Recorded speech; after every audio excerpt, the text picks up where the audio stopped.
It's World's Edge. For match number 1, we'll do 2 World's Edge and 2 Storm Point, going back and forth between the two until we crown our Stage 2 of Season 3 champion. But they've fully worked their way into Dome, and they want some early KP. Groupsy already running someone down with the L-Star. And with those TTK buffs that happened recently, the L-Star, one of the most popular guns in competitive at the moment, accidentally jumps into the lava for just a moment, but with this ballistic ult on board, it's going to be so easy for this team to run down, but Otter almost loses his life. Groupsy had to heal up as well, so it's just Kamal getting into the mix first. And he will use that ballistic Q forward and get a nice knock on the first one. Almost makes it 2. And already IUP Crimson on the back foot in a big way. The Gibby Dome was popped to try to facilitate some kind of a res, but I just don't think they're going to have the chance. As Group D finds another, and the first team dead, IUP Crimson, and who but ISU Farmers. Looking at Southern Miss now, who are over in Lava Fissure, trying to aggress onto some people that they have caught right by Skyhook. And it's Southern Miss, that team of players that consistently get pretty far in the CCs. If you keep up with Tier 2 Apex or even Tier 1, you've seen names like Viz, Ozen, and Thales before. And you'll probably see them a lot in the kill feed today. Damage dealt for Thales, but he gets a lot dealt back to him as well. And they've also got the ballistic on board. So both these guys and ISU Farmers really looking to maximize their KP early. Likely in an effort to try and hit that match point threshold first. But for now, not an awful lot to be found just yet. Thales worried about getting ran down, the Arc Star on top of him, but Viz has the crossfire to at least cover and make sure his teammate won't get ran at. They're kind of spread out though, so maybe an opportunity for UTD Comets to move in, but the nade onto Peony is likely going to change that. Yeah, they're going to just have to go for the fight. The double P20s coming out now as UTD Comets are in trouble. They will just go down. Southern Miss, a bit of a long but a clean fight, and there is a third party coming in, but I don't think there's an opportunity to take advantage here. Southern Miss, they're going to get their KP and they're going to get out. Yeah, I think one member of Southern Miss just dropped down towards the lava of Lava Fissure. I believe that was Thales, who just got lit up early on in that fight, or at least later towards the end of that fight. So they wanted some time to reset. And as they make that reset happen, it looks like they're getting ran at from behind by, I believe it was Bochi. I don't know what team they're playing for, but they're running up on Fissure to likely make this even more kills. Meanwhile, the rest of the lobby looking for rotates in, but yeah, it is Bochi getting kills onto both Viz and Ozenboy over by Lava Fissure. ISU Farmers, another team we believed would run a lot of teams down, seem to be very eager to run straight into the zone and try and find a spot. But for now, Southern Miss only one player standing. Yeah, Southern Miss just caught out a little bit too long, and does look like they are going to end up going down here, which is honestly a bit surprising. A team that I think we expected a little bit more from.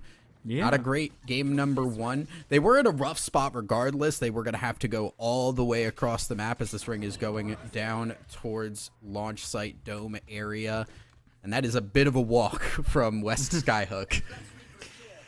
Yeah, really. Can be quite a ways away, and as good as West Sky can be in terms of the loot that you're getting. Rotates that far, going to be tough regardless of what kind of loot you have. As Crimson Monkey has died. It looks like Kamal was credited with the kill, so I think they're getting ran down in Thermal Station, but he ended up getting finned by the lava, so likely a wrong effort at getting away, just not quite able to make it happen. I think truthfully in Allow, we're going to at least try to get the res off, but Allow really nowhere nearby, running through tree, and he will get ran down by Weenus of UCSD Esports Gold. Looking to get their first kill of the day.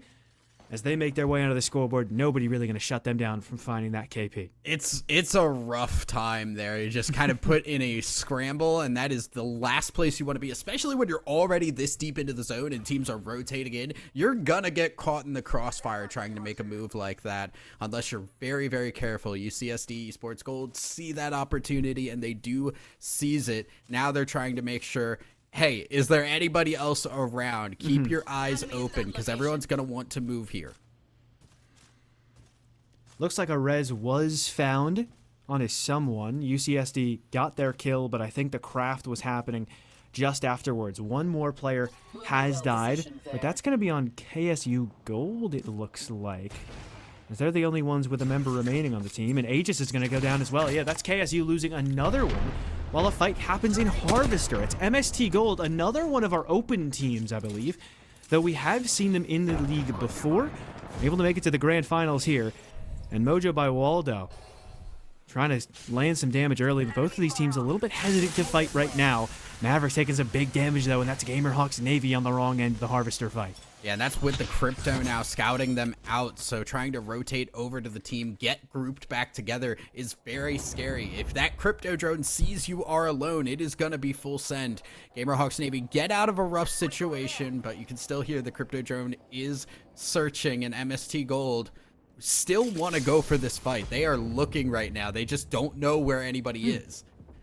Yeah, I don't think they realize that Loba has left. Now they'll start to recognize it as Maverick gets away. Mojo lands a couple of shots, but don't be fooled. That team will be able to get away just fine. MST Gold, though, they're content with that. They're still the ones holding the better position in ring, at least for now. But once we start to get towards ring number 3, it looks like it's going to start to really pull away from Harvester, as only a little bit of this POI is contained within the next ring. So the rotate for Gamerhawks Navy probably going to be very helpful, as TMU Bold, the last squad to die with no KP. Everybody else left in this top 15 has locked in at least a point thus far through the grand finals. Gonna see now where teams try to move in. We have a couple of teams from that western side that need to crash in, and that's gonna get very hairy because they're gonna have to keep moving. Ring will start to hurt a bit, and everybody's pinched on that side. You can see UFC Exodus, who started in Thermal, just getting out of it now, and they're gonna have to fight through a couple of teams just to get into this ring. And they walked all the way up to Lava Fissure, a third party. They got some KP out of it. Now, Bochi does not want to end at just that. A knockdown on to allow the Finn likely to come through soon. It does. Another point for UFC Exodus, a team that had a monstrous run in the semifinals and secured the top seed coming into this grand final. They had a good regular season, but it seems like they're getting hot at the right time as they start our grand finals off with 3 full KP across 2 different squads, and they're trying to work their way through the ring. They've got the Pathfinder, which is surprising. Not a lot of people are big on Pathfinder in the current day and age. It does give them a little bit of rotate capability here. As you can see, they are near tree, and they're going to have to go over to just a little bit northeast of that, where KSU Gold already set up here in a very solid position. They've got the Catalyst as well, so they can really hold these areas without too much worry. And a lot of players in the same kind of spot as KSU, holding positions without much worry. Not a lot towards the southeast side of the ring, and given that this ring has pulled very southeast within the context of the first one, well, maybe indicates that it'll keep going that way. Can't tell if the ring is touching or not, though. For those of you who don't know, if a ring is touching the edge of the ring before it, that's a likely indicator that it'll keep pulling in that direction. If not, well, given the way that Zone's logic currently works, we have genuinely no idea where it's going. So that one little pixel of whether it's touching or not could completely change where this pulls. A lot of teams hold up in life at Lava Siphon, hoping it continues to pull to that POI. Yeah, I think it's going to keep going a little bit more south here from here, which KSU Gold not in a bad spot. Yeah, you can see will go a little bit more southwest, which KSU Gold will need to move, but not too far. It's on a lot of these buildings. This ring likely going to end a little bit on that southern side of the buildings overall. GCU Rocket now trying to get their teammates back up. They've got the fuse, will get him back alive, and that is with the Gibby heal too. So a little bit of extra help to get back into this fight. Yeah, and it looks like Gamerhawks Navy got knocked down as well. That's the team that either was in a fight or not, but at least is still the closest to GCU Rocket, but they're looking for a reset as well, so neither one of these teams willing to aggress on each other just yet, but they will have to fight for something in the next ring. Too many teams in this area and too few spots to play for towards Lava Siphon. Surely someone's going to have to take a fight somewhere, so it's just about who's going to make the engage, but something tells me that Fuse ult and the Ash TP will become pretty relevant soon on GCU Rocket. You know, I'm really actually surprised at the level of diversity we are seeing in these competitions. Awesome. We have some teams that are not running the Ash. Obviously, Ash has been incredibly strong since her changes that have just given her so much mobility. But a lot of teams are kind of trying to figure out what support do they want to run. Do they even want to run a support? See some teams running the Crypto, which I've seen some teams really like. Now CSUF Blue in a very sticky situation here. Not going to get out of that one, and that will be more KP over to ISU Farmers, who are running away with it with 8 kills. Still looking for a spot to play, but nobody else really contesting that low ground, so aside from the team on the launch site platform, it's not going to be too difficult for them to find their way through. It's a lot of those teams on the north end that'll likely have to take some kind of a fight. There's a lot of playable spots within these lava siphon buildings, really at least 3, maybe even 4, depending on how lines of sight work out in each part of lava siphon. But if you're rotating in the same spot as too many other teams, that can get really, really difficult. GCU Rocket have found a spot that they can play for now. Definitely not the best long term, but they're at least going to keep themselves up and keep making their way through these zones, hoping on a pullback towards that north side, but they will not get what they were looking for, as Gamerhawks and Nafy have been sent home in 14th place. Lots of teams will need to move here, and UU Red are actually getting this respawn off. Crazy respawn, but can they get it off in time? Narwhal is very low, still alive somehow, some way, jumping forward. That's one down on the other side, and we are going to see if UU Red can make it work. It is just Zakhtar who's getting back in with the EVA. Can he make this work? Will jump back in and get the respawn. UU Red somehow still alive. I think it was a third party or someone with far out angles, but whoever it was kills the last member of GCU Rocket, and now UU Red are going to stay up for a little bit longer, but not into the top 10. They end up going down just after that, and Shmub is just sitting in the corner. They have no idea he's sitting here, and he's going to get away with it. They haven't checked for him. They don't have a crypto drone. They don't seem to have anything. And so we'll keep our eyes on that kill feed to see if Shmub goes down anytime soon, but I think he's good to just sit in that corner and chill out. Another team has fallen, but it's not Shmub yet. And so that squad will live on. I don't know, okay? He took the shield core from the mythic helmet. He's just chilling for right now, and honestly, if you could just stay out of line of sight, yeah, take it. You're not likely getting your teammates back into this game. Get as much placement points as you can. ISU Gold now looking like they're getting contested, and it is none other than ISU Farmers, who are looking to continue their blood streak through this building. Yeah, ISU Farmers in a very good spot. Normally in some of these late games, you want to try to be the team with a lot of control over the ring, and it seems like they've got that. And they've got great shots on board as well. Kato down to 1 HP. Unfortunately, that team going to lose it on that KP to KSU Gold, the exact team they don't want to lose it to. The first place team from last stage, taking KP away from the second place team, but already 6 kills on Group D, so I think he'll be just fine moving forward. More angles onto misplays, but not quite given any more KP just yet. Shmub is still alive. Shmub has found his somehow, way to an some RV. way. Somebody is looking out for Shmub right now, because if this ring, yeah, and he's gonna be able to stay there. That is insane. I am amazed. Shmub is getting shot at though, so there is very little room for error. Luckily, seems to be some other teams that are a little bit more pressing for UCSD Esports Gold. Yeah, if he doesn't show enough presence, the problem could be that he's going to get ran down on that RV, because teams may well be looking to play inside of that for Ring 5, especially this Newcastle team that we see UCSD looking at right now, as their next rotate in isn't going to have any super playable spots. That RV may be the best spot they can go for, but Shmub sitting in there may be on the wrong end of a full team. I don't think it's Shmub anymore. I think Shmub's gone. Did he leave? No, he's still in that one. He's still in the RV on the right. Okay, there was another one. Yeah. Okay. My bad. There's 2. It's like when you see 2 cars that are the same color and make and model, and you're just confused on which one is which. But regardless, Shmub's still alive. Lots of teams in this building. Ring gonna start closing here in 10 seconds, and ISU Farmers need to make a play.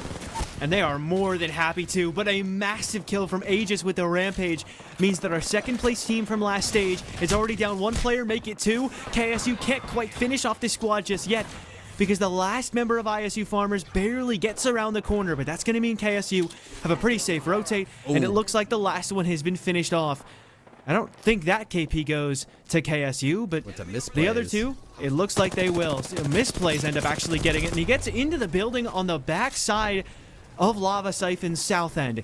And so UFC Exodus in a pretty good spot to lay some shots down, but they've got better shots on the third party on the two teams fighting in the blue boxes, and they have free range to just shoot and look for KP. Bochi gets one, MST Gold is down, and unless that team stabilizes, UFC Exodus might be on their way to 3 more. It's Tamu Maroon over by the blue boxes. They found a safe spot in some of those corners. Yeah. So for now, they look okay. UFC Exodus can't push that because of the team that is on that building. Actually, they do rip it, go for it, get the kills here, but now they've got to reset as the ring is going to be moving into the dead center here. Everybody on these edges is going to have to move forward. 5 squads left. UFC Exodus, KSU Gold, UCF Knights, and SJSU Blue still I think up I know here. who's on SJSU Blue. It's Schmub. It's Schmub. He's chilling. Nobody What? pushed You him guys on take the each other RV. out. And Bochi gonna do just that on a misplays with the Kraber shot to shut down one member of KSU Gold. That rotate doesn't have to happen for another 20 seconds or so, though. So they still have some time to make their way out, as everyone seems to be catching on to the RVs, but nobody's caught on to Schmubs just yet, so he might be able to sneak in, and this rat could get even more KP. The Kraber looking for angles inside the RV, and the 210 headshot with the Kraber is all they needed to go for the push. This RV may well become the god spot, and UFC Exodus wants it to themselves. Arc into the truck, Bochi with a knockdown and a rumble, and Sloth in the corner may just go down. What a shot for Sather. And it's all gonna fall soon. One left in the backside of the RV, and I just don't think they've got it in them. UFC Exodus, it's surely their KP soon. It's a Newcastle, though, so the reset can come through, but I think they've got the KP locked in when they want it. Yeah, they just need to throw in some nades, get a couple more knocks on that. There's not a lot that can be done here, as there's just Rumble alive, hiding behind the Newcastle wall, hiding behind the knock shields, trying to stay up, will not be successful, and UCF Knights are gone. 4 squads left. SJSU Blue dies just after, so our boy Schmub, the best he'll get is a top 4. Good effort. Not going to sneak into these 3 squads, 9 players remaining. That means the 3-way endgame. The showdown as UCSD Gold, the first one to likely have to move, but they've walled off the middle of the zone, or somebody else has actually. They're just the benefactors of it because they've ended up on their own side. Misplays wanted to cross, but they couldn't quite make it happen. Newcastle wall gets popped, but it might just be a little bit too early. KSU Gold killed in a wipe, but it hasn't been anybody on the other team dying just yet, so it's UFC with Bochi just trying to heal in the corner. That means he can't help in the fight, though, so his teammates will go down. He'll go down. They'll all go down at once. UCSD Esports Gold, the winners of game number 1 of the Season 3 Stage 2 Match Point Finals. After that Game 1 win, not first, second place is the first place team of UCSD Esports Gold. It's UFC Exodus, thanks to the 15 KP that they found in our first World's Edge game, slotting themselves into that number 1 spot. KSU Gold, number 3. ISU Farmers, in spite of only 2 placement points, able to get to that top 4. But both of these teams definitely want to play for that rotate, because if you can see, they both have that recon info, or at least UNCW Ocean does, and they see that green ring. It's basically on Monument as it is, which is to say that ring number 3 is going to keep pulling, and they are pretty close. So that high prio, you want to take advantage of it, but a fight breaks down. Bowser and Peony are dying early again, and it's Southern Miss once more running at Lava Fissure. Once again, going for what they went for last time. Didn't work out in the long term here. Gonna use that Ashport just to get involved in this fight, as Jexel is in a lot of trouble and needs the backup here. Running back to the team, but Southern Miss do not want to let up. About to get sightlines once again. Ash movement, trying to get him rage. Still sees him. Yes, still knows he's right on the edge, but you got to be careful how far you chase this, because more teams can find you and get involved on this action. And he hasn't been able to heal the whole time, so Thales is just going to keep running him down. But he's just far enough consistently. No! Oh, he gets hit by the snare, and he's maybe going to make it around the corner. No. Kill leader now for Thales as he wipes the entirety of UTD Comets, and they are getting griefed. Not quite as bad as it is for IUP Crimson, though, who have been our last place team, I want to say 2 games in a row. They get ran down at Dome once again by ISU Farmers, and so the theme of World's Edge so far is ISU and Southern Miss are just running at the teams next door and taking KP early.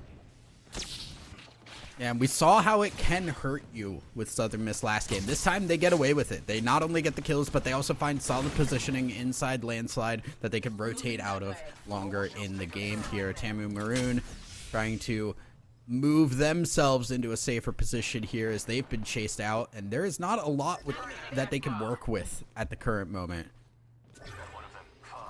Well, plenty for the teams already inside towards Climatizer to work with, as it seems like that's the biggest POI near where the ring will continue to pull, maybe that or Epicenter. But those are the likely two as ISU Farmers make their way into Siphon and already find a team on the back foot towards where the end game was in game 1 near those blue bins. The Car G7 Scout is just going to let them go, though. They don't want to push for too much early KP. They found their 3. Now it's time to try to get into a better spot in the ring as TMU Bold are going to Ash TP over and try to take a massive fight near the rocks. Big knockdown early, but they're getting thirded. And as Swisho looks at them, TMU really can't overextend for this. Maybe just lock in that 1 KP on the knock that you found. But other than that, it's time to get out, boys. Take the kill that you found and run away with your 3-man. They've got to find some place to hide here because there is action from all sides, and they'll have to keep their eyes open around because, as you can see, teams in Fragment can rotate over to this. The ring is going to be coming over towards this Overlook area. It's going to end up in those rocks between Overlook and Climatizer.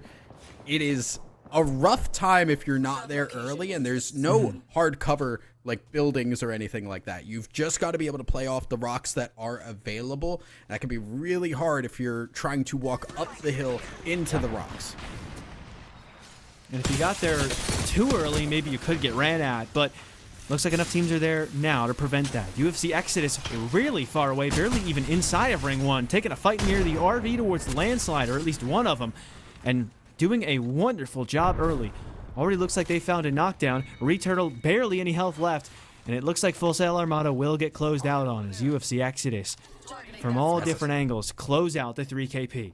That's another 3 KP to Exodus, who are already in the lead. You can see 27 points right now, getting closer and closer. If they just have 2 good games, they're already on match point.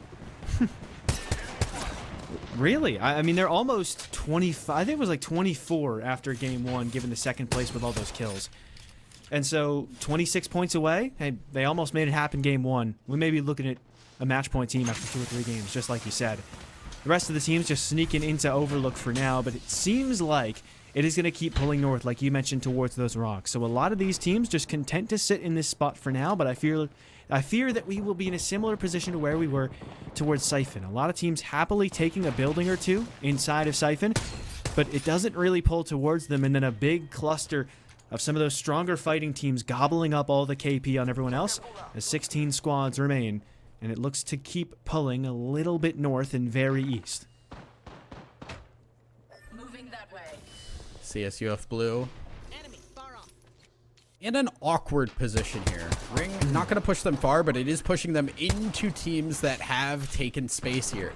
They can't really just walk up easily and get into the ring. They do have to fight their way in. And now they've got a team behind them that is pushing the issue. So CSUF Blue do need to make a decision, and honestly, they're going to need to make a decision sooner rather than later because ISU Farmers are closing in.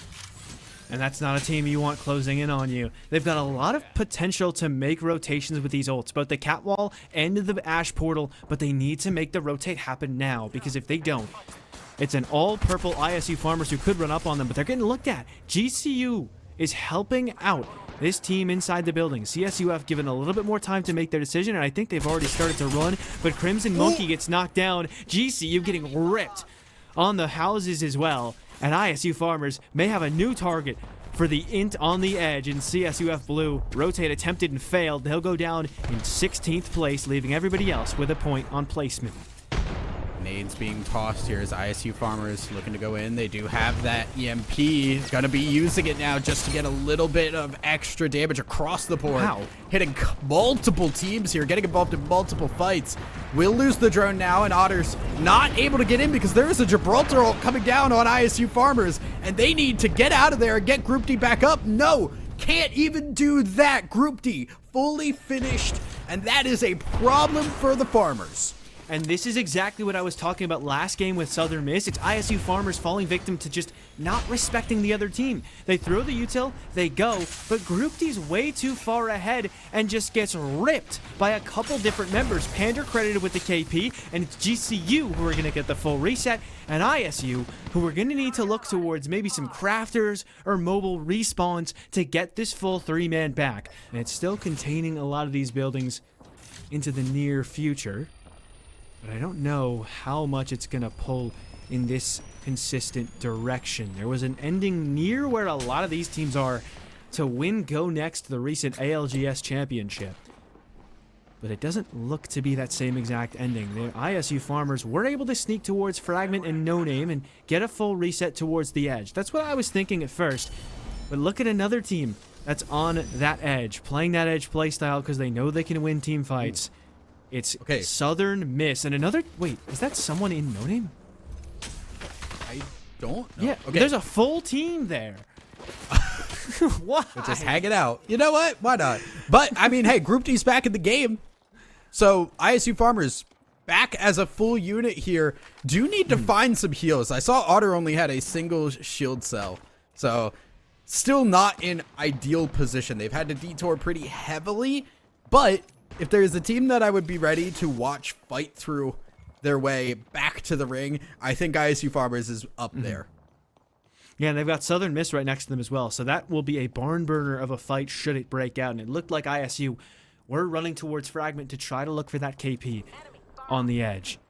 As SJSU Blue, the ones on the bridge, they are in on most of this position. The team at Grandma's house behind them, not so much. So they'll likely get run down soon. But with Schmub having teammates this time, it's likely that they'll be able to secure a little bit more KP, but it's UFC Exodus on the other side. So between the Southern Miss and ISU Farmers fight and the UFC Exodus and SJSU Blue fight, both of those potentially happening, those are two very important 3v3s that may happen and may seriously shake up this leaderboard afterwards. You see Rocket just hanging out right now. UFC Exodus in a very awkward fight at the moment. They aren't in the ring. They want to move forward here, but they're going to have to fight across the Bridge of Death because that bridge never ever goes well. Southern Miss now looking to get involved on ISU Farmers, not able to do so. They're just going to make their rotating because the round 3 ring is starting to close. ISU Farmers still with everybody up. Very low health on Otter, but here comes the int for GCU Rocket, and they're trying to give people the ISU Farmers treatment as they already killed one of them, and they're going to shut down the BU Badgers too. The gatekeepers you talked about, well, they couldn't keep the gate so effectively. TMU Bold possibly looking for a third party as the thermite in through the window is going to get a little bit of a tick, and maybe KQ Cal, I'm assuming that's how you say that, with a clean wall jump, looking for an opportunity in through that fight. This guy's got the movement on point, but they're not quite going to go for the fight just yet, because they know they've got a house in a pretty solid spot, and they can't quite see this next ring. But once they see where it's going, I think they'll be happy they chose to stick here. Absolutely, they just need to hang out here. ISU Farmers in, a rough spot once again. The entire game has just been terrible positions for ISU Farmers to be in, and this is the last of their heals. Group D cannot get his shields back up all the way, and now he's lost them entirely. So ISU Farmers, they are running with nothing, scraps that they can pick up along the way, and now they're going to move, try and see who is around, how do we maneuver here, because this is not going to be a fun time. Certainly not, and it's another favorite for today. At least in terms of likelihood of winning. Our Stage 1 champions, KSU Gold, also fragmented. Much like Southern Miss, much like ISU Farmers.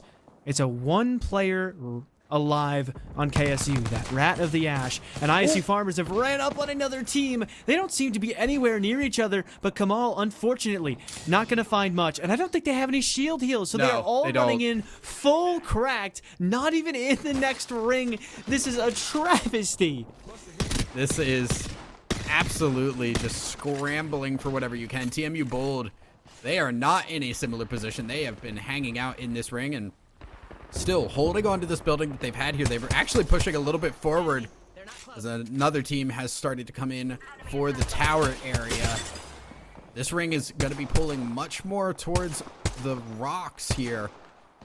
As we're seeing TMU Bold just really trying to make sure nobody pushes them, pressures them. They have control of where this ring is ending. They just need to be able to keep it. And I like this play too. They could all just sit holed up inside the house, but that is perfect.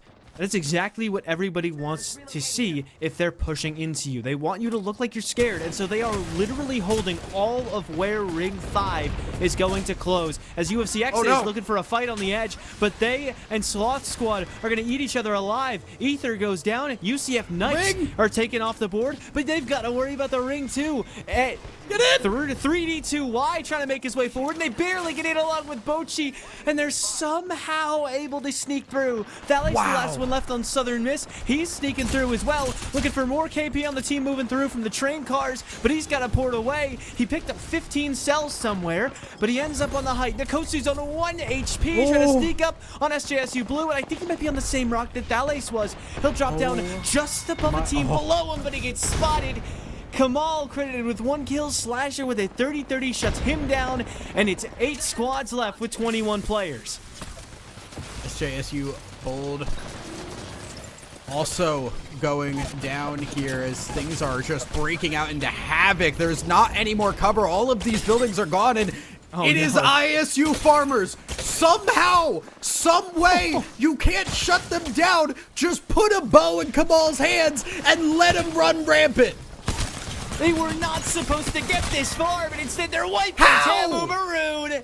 Top 6 for ISU, and they didn't have any shield heals just a moment ago, but now they've got all the boxes in the world to pick from. UFC Exodus wants to third party this because they think this is their last chance, but they're getting locked down. ISU Farmers are not about to let you get away with that, and at least 12 kills for the team that got second place last time. So close to a win. They won it today. They're at 30 points off KP alone from this game here. We are not taking placement into account just yet, as the ring's going to begin to close. KSU Gold down to a single member. ISU Farmers still just scraping by. They have had action moment to moment, not a lot of time to rest, and that is going to be a very unfortunate knock on Group D. Group D going to get finished once again in UCSD Esports Gold. They want to go 2 in a row.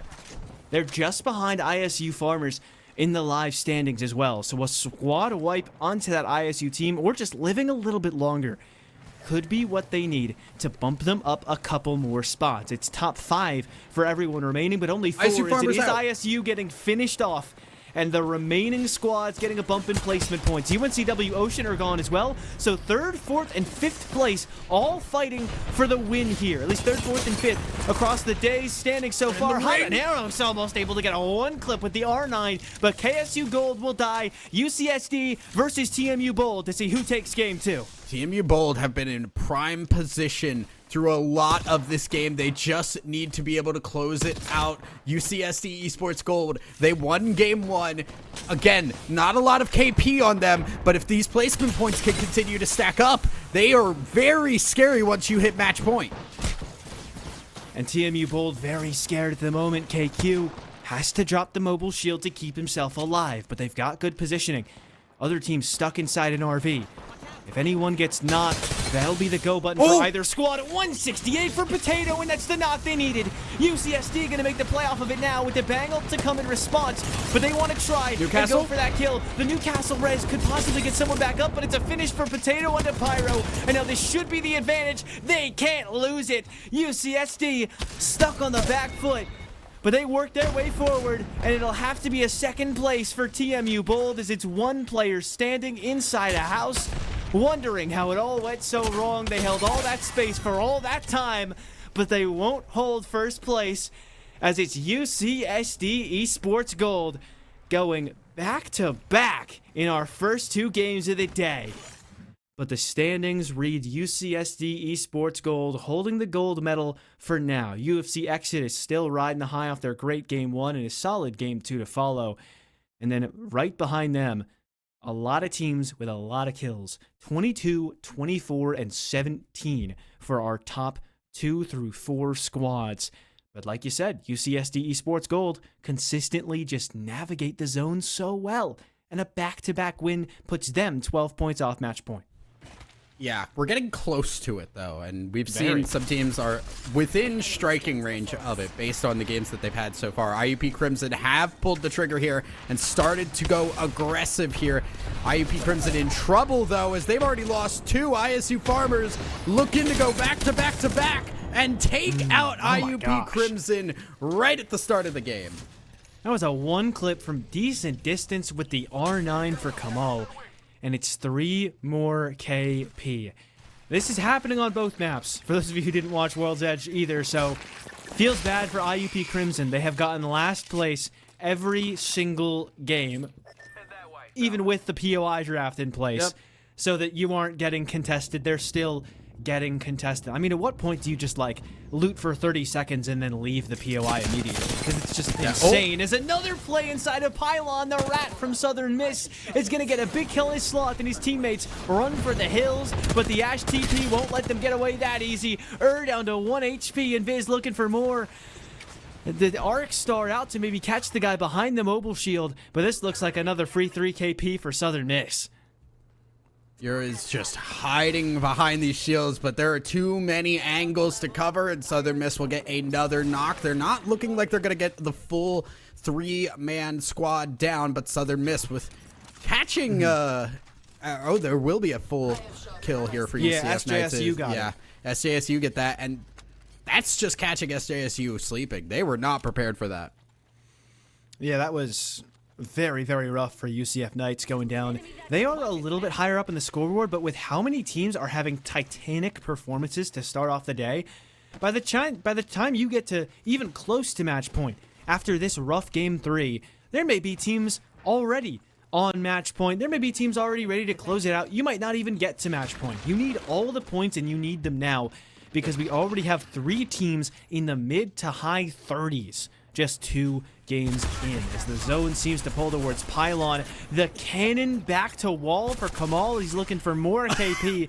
It's Swish on the wrong end of it. Otter already up there to meet him, but it's Kamal with the kill. BU Badgers are gone. 6 KP for the Farmers early on, living up to their name.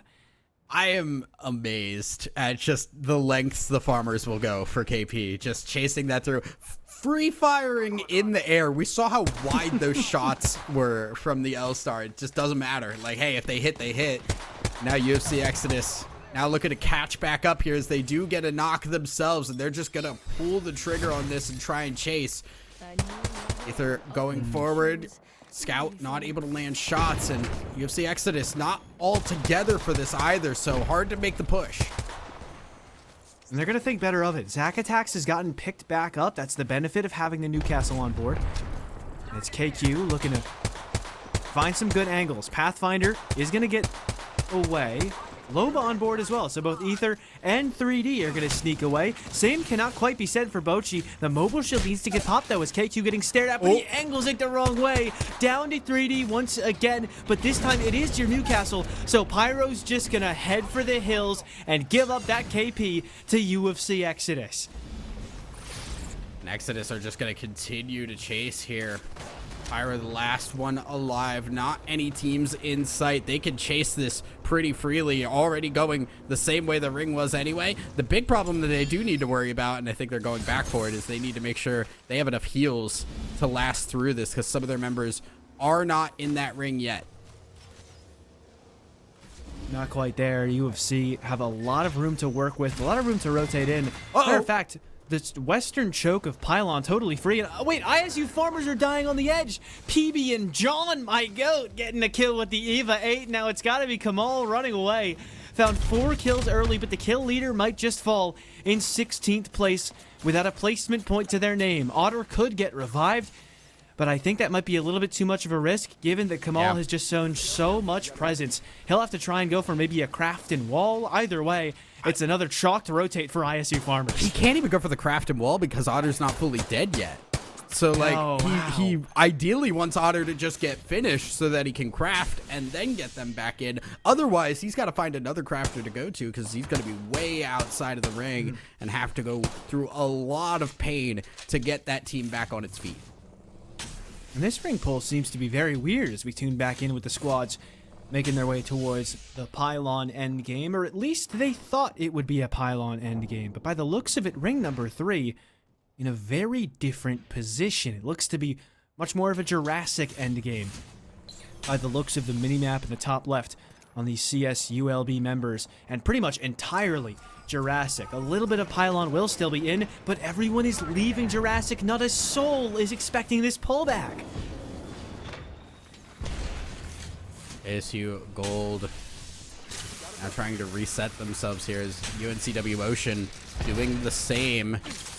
Catalyst Wall going to buy them some time and get those doors back up for a little bit of extra safety here. You know what I just realized? This pullback, nobody ready for it in Jurassic. Do we know any teams that could rotate in from the north side and play that edge to get into Jurassic and find maybe Godspot totally free because nobody's expecting it? Could this be the ISU Farmers rotating in and taking a great spot there? I mean, from what we saw on the map, it looked like everybody has left Jurassic and committed fully to this endgame being in Pylon. At least about half of the lobby, I think, is set up in this Southwest POI, but ISU Farmers may not even make it back out of wall because they're already getting ran down again. It's GCU with a Gibraltar ult to take Kamal down to flesh. He needs to pop a bat, but he's stuck inside a fuse ult as well, and he might just need to run away. Who's your daddy? Shows face, but the rip with the R9 leaves him at 1, and I think this is the last member of GCU. Both members knocked down otherwise, and it's a full wipe. Nobody finned either, so they can just get their teammates back up and head south to get to the ring. After all that, it's a full ISU Farmers with 9 kills, making their way south. Insane clutch up moment there for the Farmers, able to stay alive, and like you said, no fins. They get the resets, don't have to respawn once again, and now I fear you may have spoken it into existence, and that scares me. I don't want to know what else you're capable of. If Farmers are capable of getting into this ring and getting into a solid position, like don't say anything negative about me ever, because it will come true. I mean, listen, they've still got a lot to work with. Evac Tower placed atop of that northern side of the lift just to try and make their way south. And they're going to have a lot of height. So we were talking about those Valk ults from up north. Evac Towers, same kind of idea. Maybe they'll rotate through Cascades, hit the ring beacon, and realize they're in a great spot. Full Sail Armada is not really in a great spot, though, and that was definitely a strange car play. Now it's Full Sail Armada's last remaining member, PB and John. Can he make it happen once again? Not quite, because he has 30 health and no shield. So, not really going to look great. And UFC Exodus, with even more kills on the edge. And they're now going to gatekeep Pyro in them, who I think have fully reset from the kills that UFC Exodus found on them earlier. Yeah, lots of resets able to get done here, which is huge for these teams. I'm going to call out UFC Exodus already at 41 points. Remember, 50 is the match point threshold. We do have a 4-game minimum here. So, we'll be coming up on that. Havoc getting in the hands here of UU Red if they want to take it, and they will. And comfortable for UU Red as they're gatekeeping a lot of these teams on the southern end. They're going to be really excited with where this ring pulls. They can maybe either work their way further in like they seem to be wanting to, or gatekeep a lot of the south teams, but they do want to work their way deeper into Jurassic. But someone's TP'd there for the exact building that UU Red wanted. It was Bowser in them. They're going to have to be content with this other building that's still in for a decent amount of time, but not quite as central as Bowser in them. So UTD Comets get a very good spot and a very low rotate, and they finally don't get inted off spawn. Yeah, they get a really good place. How many times did we saw UTD Comets go down very early in both those games? So this time able to get in a solid position, and it's hard to push here, right? They don't have the catalyst, so they're not able to rebuild these doors, but it is very difficult to walk up on this. You can maybe play on top. UTD Comets are not going to allow people in. Yeah, they don't have a ton of utility to hold this building with, so not just the catalyst. Maybe could have had a Watson, not quite. Maybe could have had a Newcastle. We don't have that either. So it will be a little tougher to hold this building for them than it would be for other teams. That might make it very intriguing of a prospect for some of the more aggressive squads we have in the lobby. But for now, a lot of those more aggressive squads still out towards the edge, like UFC Exodus and ISU Farmers, though they've both got 6 and 9 kills respectively thus far through the game. Ooh. We really may well see a team on match point after this, and some action towards Pylon for sure coming up. I mean, this is before any real placement points are in play either, too. So yeah, we are likely going to see that scoreboard go up pretty rapidly here. KSU Gold, they are looking to get themselves a little bit higher in the standings at the moment, as UNCW Ocean may be the ones giving them that opportunity. Multiple members down. KSU Gold, though, they're getting pushed on the opposite side, so they can't exactly just take this fight. They can take the pyramid, though, and they're more than content to do that. Southern Miss, very uncharacteristically, just kind of chilling in a corner near the wall, hoping that it continues to pull this way. They were looking for a little bit of KP on some of those teams rotating in, as KQ has found a knockdown onto Kamal. Group D's been finished off as well, so ISU Farmers are in shambles again off screen. But on screen, still some rotates that need to be made. C3 Freaky is back up and ready to rotate in with UNCW Ocean. And they'll barely be able to pop a Newcastle wall in a good spot. Wrecked Emporium is shooting the lights out right now, as Viz also going to be low on health. They're just looking around for any opportunities at KP they can find. Misplace finds one. That's a knockdown on a Viz behind the battery. He'll get finished off. And even more teams limping through on the edge to get killed by these squads. UNCW Ocean and Tamu Maroon, though, in the middle of a 3 versus 3, and it's Freakzonic going down. Slasher finished off. It's gotta be the last one, but they're all gone. C3 Percy can't make it happen either. And Fiddle Dude with a huge wipe for Tamu Maroon. Fiddle Dude, one of the longest standing members in Collegiate, stays alive, gets Pair back up, and now we're seeing Tamu Maroon reset entirely in a situation that looked dire. We did not look great. It still looks dire. Yeah, things have not changed much. They are still sat in a corner. They at least got some points out of it.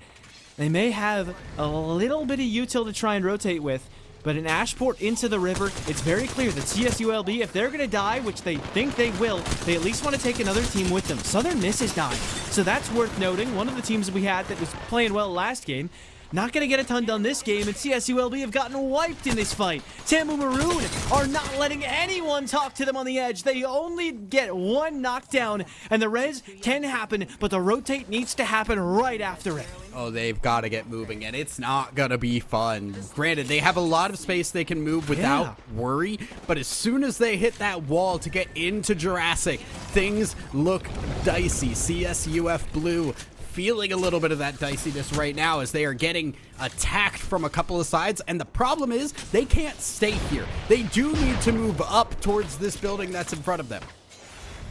They've got to make some kind of a play. A TMU Bull, they're going to die in their efforts. ISU Farmers got fully reset again, by the way. I think that's like the 3rd time that someone has gotten rezzed. 1 or 2 people at once. But CSUF Blue, they get the backside of this house. This isn't going to be a bad spot because the angles onto them will mostly be closed out. It's really only KSU Gold who can angle them out. But those spots are about to be taken out. But UFC Exodus are just letting it sing onto the Newcastle wall of Tamu Maroon, because once it's all gone, Tamu has nowhere to go. They are sitting ducks, and once that final piece falls, the whole team's gonna fall. Emergency cat wall, breaking glass because they needed it, but Pear's already been knocked. Zwifty's got to make a play now to save the team, and I think the res can happen, but it's even more shots onto the rest of the wall that hasn't been killed just yet. Pear found emergency port to somehow get away. Fiddle Dude's been knocked elsewhere. Zwifty's still in the corner, and Pear got off to Narnia, but he's still alive. And now this team's getting looked at, and so they can't angle them out anymore. Tamu Maroon are fighting to the bitter end in this game. Somehow they stay alive. I mean, Bochi just had to hold the left click down and just keep firing. It was that easy right there. But somehow Tamu find a way out of that situation, and they're still up here. It's, again, very sketchy, but the fact that there was no ability for Exodus to cross there was a problem. And ISU Farmers, once again, we see them getting KP. Many squads nearby. Even more kills for the farmers. They're all on purple.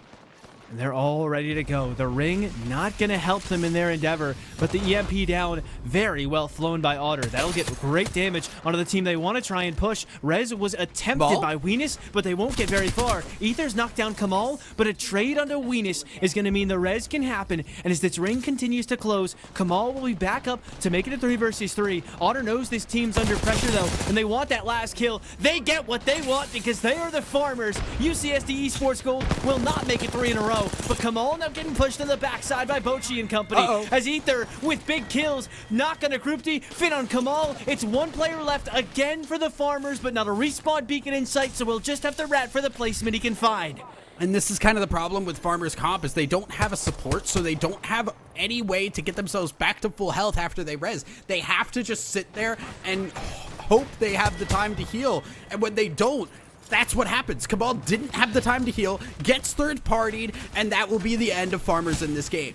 And that will be UFC Exodus, our first team on match point. Farmers have 49. They couldn't get the 50th. One more placement would have been enough, but it's just not it. And it's UFC Exodus getting that kill and an extra placement, locking themselves down for the rest of the series. If UFC Exodus get a win after this game, they will be your Stage 2 champions. Massively early to get that done. I also feel like I cursed ISU Farmers a little bit when we talked about the whole, being 1 point off is one of the worst feelings in the world. Yeah, you cursed them. Yeah, don't worry. That's my bad, guys. Not me. Well, I mean, SJSU Blue still going for the end, but nice shots on a 1. A little bit of an assist from the teams on the house, I believe, as well.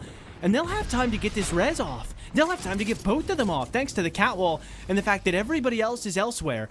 The silos will provide cover for now, but eventually they're going to have to rotate before all of these teams on the house. So though they'll have time to reset everybody and get healed back up with what heals they have, I don't know if they'll live much beyond that reset. Yeah, they've got to find a way to move up here, and every team is looking that direction is the big problem here. So the SUF Blue are in, honestly, a pretty solid position here. They're on one of the slower sides of the ring, and they're behind this building. They don't have to take fights for a long time. Using that Phoenix kit right now just to make sure they can use what they have and have the faster heals for the possible fight coming up. They could try to walk out with the wall on their left side. And they'll have to do it soon, but not too soon, because they also want the attention to be taken away from them and onto the team out by silos.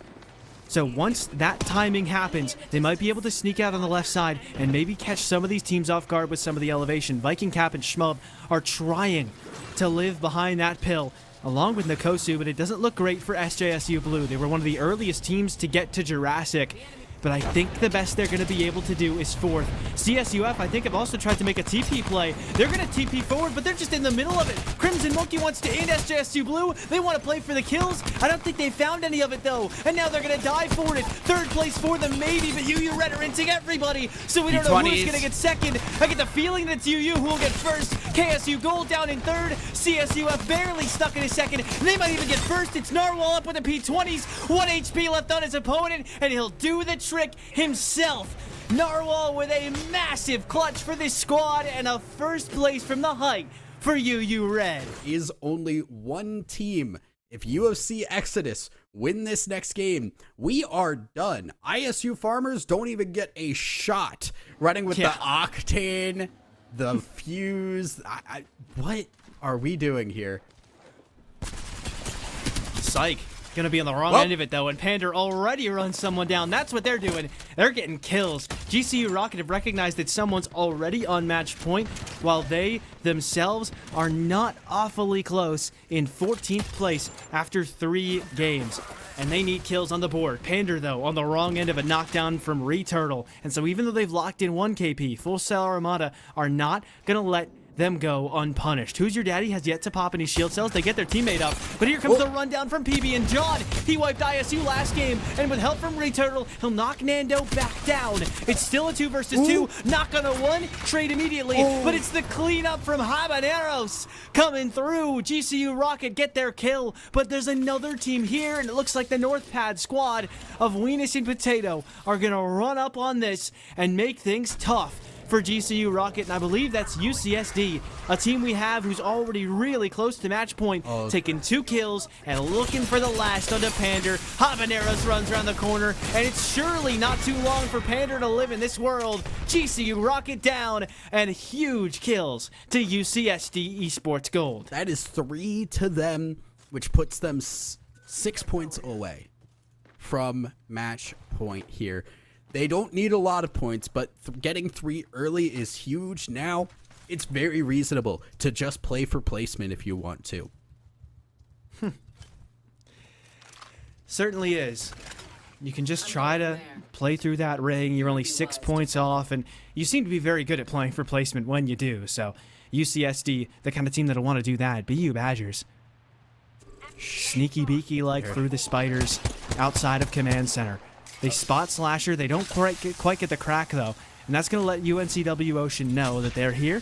So they've given up the element of surprise. UNCW Ocean are just going to take that recon beacon so they can know where the next ring is pulling to and try to get out soon because they know there's a team on their height. Yeah, waited a little bit too long and it gets spotted out. Now they're going to make their way into the buildings, which is a little tougher to push here. So UNCW Ocean should be pretty safe at the time. BU Badgers look like they just want to hold the height for now. Do need to keep an eye from behind them because teams are going to start rotating in from their north, and they're already getting hit from the west. A lot going on. And the ISU Farmers are starting to run in on the action inside Cascades as well. And Crude's almost already knocked down. Matter of fact, is knocked down. Group D gets the entry pick they wanted, and they're going to make things happen fast. Hits the zip line down to try and secure that KP. There you go. ISU Farmers are our second team onto match point with that 1 kill. And now they can play out the rest of this game and just look to maybe farm as many kills as they can find. They've already found a second on this Swish. And it's looking better and better as it looks like UCSD Esports Gold taking this cannon back, but I think ISU Farmers are going to run up on this. Oh, Farmers are looking here. They're going to use the crypto to make sure they know where everybody is. They're going to EMP too. Oh, no, that's evil. And Cabal just from the distance as well. It is so difficult to play against this team. They're so aggressive. And Weenus has gone down. Habaneros looking to escape in a command center, but they're going to keep running him down too. Kamal may wrap around command center or just may let him reset. Either way, recognizes that Habaneros has made it too far out, and there is not nearly enough time left before the ring fully closes out command center for that to be worthwhile for ISU Farmers. So UNCW Ocean now making their way through. ISU Farmers will also sneak their way through. And everybody else who's still alive, not a lot of fighting now. Now we focus on the rotates. BU Badgers looking to get into Jurassic here. Should be pretty safe to do so. UCNW Ocean in a very awkward position here as they're going to move into checkpoint to try and go a long way around for this ring, but I don't know if they realize they are not alone. There is still a team in this area, and them getting caught off guard would be disastrous. Now we're also seeing UCSD Esports Gold at 44 points, but only 1 member up. Can they get themselves back alive? No, don't go here. This is bad. This is very awful, actually, and they spotted him, too. He has the TP to play with, but they're just going to hop on it. Didn't take it. No, it's mid-air, so they couldn't reach, and Habaneros is still barely alive. He could take the cannon to get away faster. That's what they think he's going to do, but they've actually spotted him head off to the right. And it's another Ashe in hot pursuit with a portal of her own looking for KP. Neg rotating all the way up to Stormcatcher. They see him get the bat off, but I don't think we'll let him get anything else off for the rest of this game. He'll continue to sneak down, and Viz thinks he has the line of sight, waited for his teammates to 3-2-1. The arc, not quite needed because the snare isn't even close to him once he gets taken down. And that is tough. Not another team in the same zip code as them. Meanwhile, SJSU Blue are also going to die in the ring as well. That's so disappointing for UCSD Esports Gold, as they were really looking to get those extra points, stay alive, and be another team that could threaten to walk away with a win. Unfortunately, will not do so, and that means with ISU Farmers and UFC Exodus at the top right now. There may not be another team that can close that gap. It really seems like we've gotten the one team that will get all game. Maybe if KSU or TMU wins, maybe.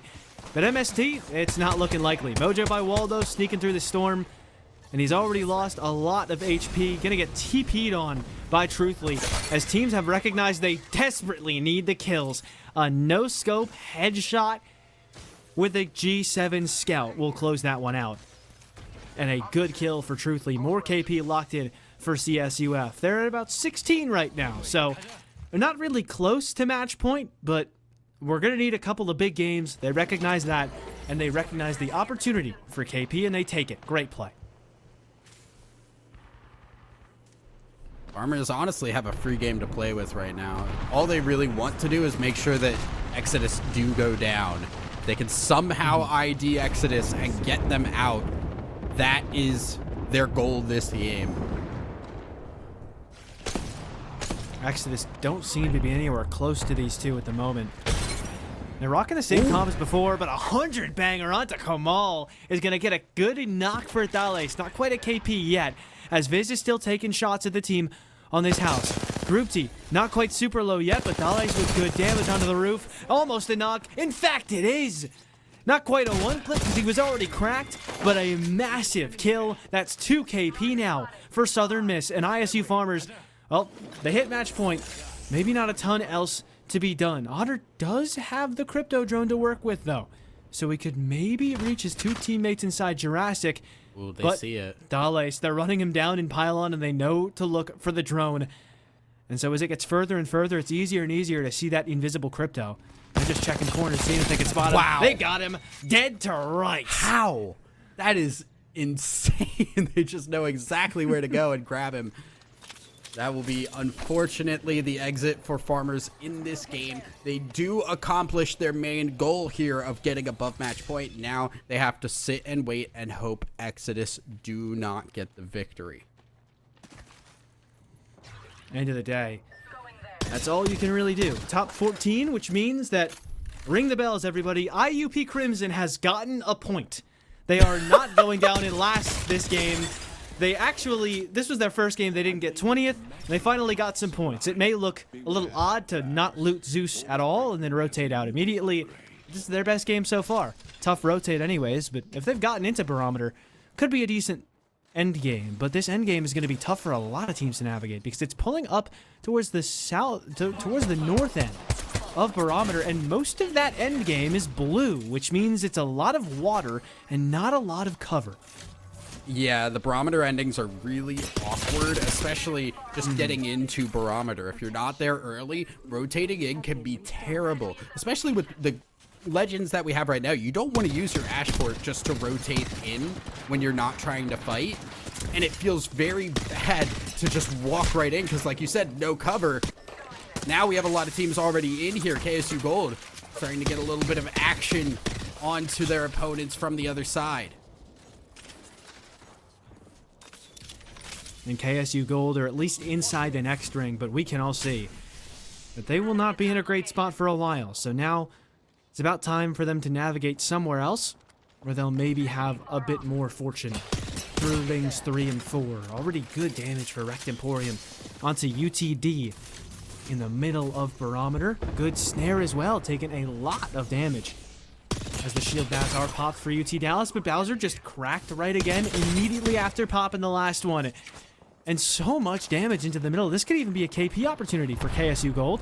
Only 10 points off of match point. Given how many kills they've already gotten and how good of a position they're in, that's not impossible.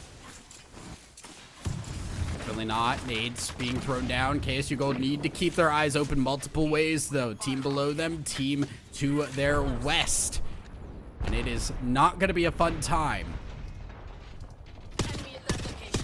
Rec's going to look across here, and while KSU Gold aren't being actively aggressed upon at the moment, there is still the risk because of so many open areas to be shot from as the ring starts to close. That's the issue with Barometer sometimes. How do you rotate in? KSU Gold rewarded for an early rotate out of height of Barometer because now they can look down at all the other teams trying to rotate in. and it's Pyro tucked in a corner. 3D at least was able to get somewhere, but that's UFC Exodus trying but failing to get anywhere in this endgame. They made the wrong call, and now Pyro just sat in the corner. Isn't quite going to die just yet, because Tamu Maroon are moving up on KSU Gold's flank.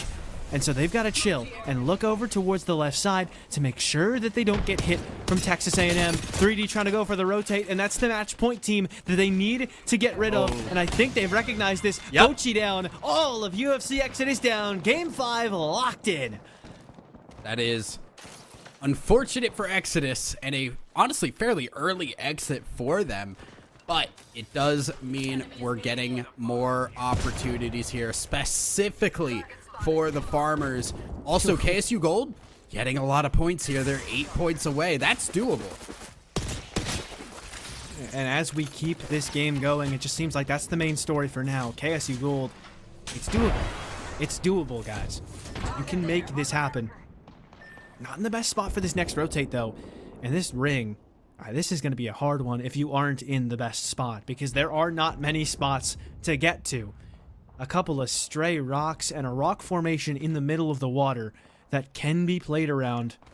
Not super easy. Easier if you've got a Newcastle or Rampart or something that can put up some kind of structure, some kind of cover. But for the rest of the teams, which is most of them, it's not going to be super easy to play there. Pair knocked down on Tamu Maroon, so they seem to be taking some aggressive fights. Unfortunately, they will lose that one with only one placement point. And KP, well, only one of that one as well. 10 squads left means at least 2 points out of this game for everybody remaining, and it means KSU Gold only 5 points off match point. Right now, IUP Crimson having their best game of the day, really want to move forward onto this building. If they can get in, it will be huge for them. They do have to fight their way through it. Bangalore gonna come down as IUP Crimson see the damage start to tick. They're keeping their eyes open. Eyes open as best as they can. Crimson in a really good spot. This is what happens when you let them get to an endgame, as they've outlived the Farmers off of placement, but it's going to be tough because there's already a team near the cannon. They'll have to play for the rocks just up ahead. They do have a TP to play around, but they don't seem to want to. They think they can make this rotate happen without the teleport, so save that for a rainy day and turn around to gatekeep the team behind you underneath the bridge. Sloth and them are in a very rough spot, barely living. They're not touched by the ring, but it looks like IUP is going to want to clear their edge soon. They're going to have to. No cat wall to really do that, though. Maybe some bang smoke. But for now, just a very awkward stalemate as they indecisively wait for something to happen. IUP Crimson are looking, firing here. Lots of damage done, and it is not looking good here. IUP, they're just going to full send it here and just take the fight. UCF Knights down. Onions needs to find some heals here to get back alive. And they're right now seeing IUP still up, but a very uncomfortable rotate to go through here in the wide open. Yeah, uncomfortable rotate for a lot of teams coming up. As UU Red looking to maximize their KP. Winners of last game. We could make it back-to-backs for two different teams across both Stormpoint and World's Edge if UU Red make it happen, but they don't seem to make that super likely as Mez goes down. Zakatar needs to play his life here. The Newcastle Res to facilitate that get back up for Mez, and it will be successful at first. Stuck inside a box, though, and a rotate still needs to happen. Gotta get the Ash back up, too. UU Red just really in a tough spot, and now they've got to move. They don't have a lot of time to heal up because now the ring is taking them into the open. And Aegis finds a lot in the open as well from just behind. He gets a full wipe, and it's UU Red gone, but all of his teammates knocked down as well. So with minimal time before the ring closes them out, he's got to res at least one if he can. It's Southern Miss on the rock formation, a team we expected a lot out of coming into today, but they're finally seeming to live up to that potential in game number 4 as they found what could be considered the god spot for now. Teams inting them, hoping and praying that third or fourth parties will come through and take care of someone and that they can claim this spot themselves, but it's Thales with a big kill and a 1. A knockdown is going to make this very, very tough, but Southern Miss are getting angled out. They took the god spot too early. At least it seems like they might have, but for now, a bit of a moment of silence as teams move in next to them and the catwalls provide temporary refuge from the action. Dale sneaking around as Ozen goes down. They want to hit the team on the backside now because they know they're getting angled out and they're not in a great position, but Viz is gone. Dale's barely still alive. He's gone too. Top 4 for the remaining teams, and UNCW Ocean in a great spot. Yeah, they're off on the side just watching these teams fight. They see Southern Miss went out. They know they have the edge to play from here, and while there's not a lot of cover, all the other teams are too close by each other to really put any focus on this team in the distance. Oh my gosh. Holy moly, Slasher just wiping out one of the members of KSU Gold, almost knocking him. Doesn't get the KP, but KSU Gold go down, but not before they get to match point threshold. Yeah, and all the action, we missed that. KSU Gold have hit the 50-point marker, meaning we'll have 3 teams on match point. It's not likely to be any more, as none of these teams are going to get 25 points or more that they will need, but we'll have more teams hotly contesting for more positions. IUP Crimson, how about a top 3 in the one game you don't get inted off drop? Showing the potential they had all day long, but UNCW Ocean slammed off the height. Slasher's got to go make another play now. The Kraber for Kato with a massive kill too, or at least a knock, or not even a knock, just 150 damage. Decay's the one taking the knocks with the P20s, and so even though one's fallen off, I think it still should be a lockdown with the heady on the Kraber. CSULB take game number 4. After that last game, ISU Farmers and KSU Gold will join UFC Exodus after that match point threshold. Right into game number 5, and already it looks like a little bit of action early. A Southern Miss, instead of going to UT Dallas, instead running up on staging, where I believe that's Tamu Maroon. Not too much after that, but it looks like that was happening literally like before Ring 1 even popped. So that was the earliest attempt at a fight ever with POI draft in place, but nothing happens just yet. So still 20 squads, 60 players alive coming into this next up game. And GCU have already left their POI. Oh no. Yeah.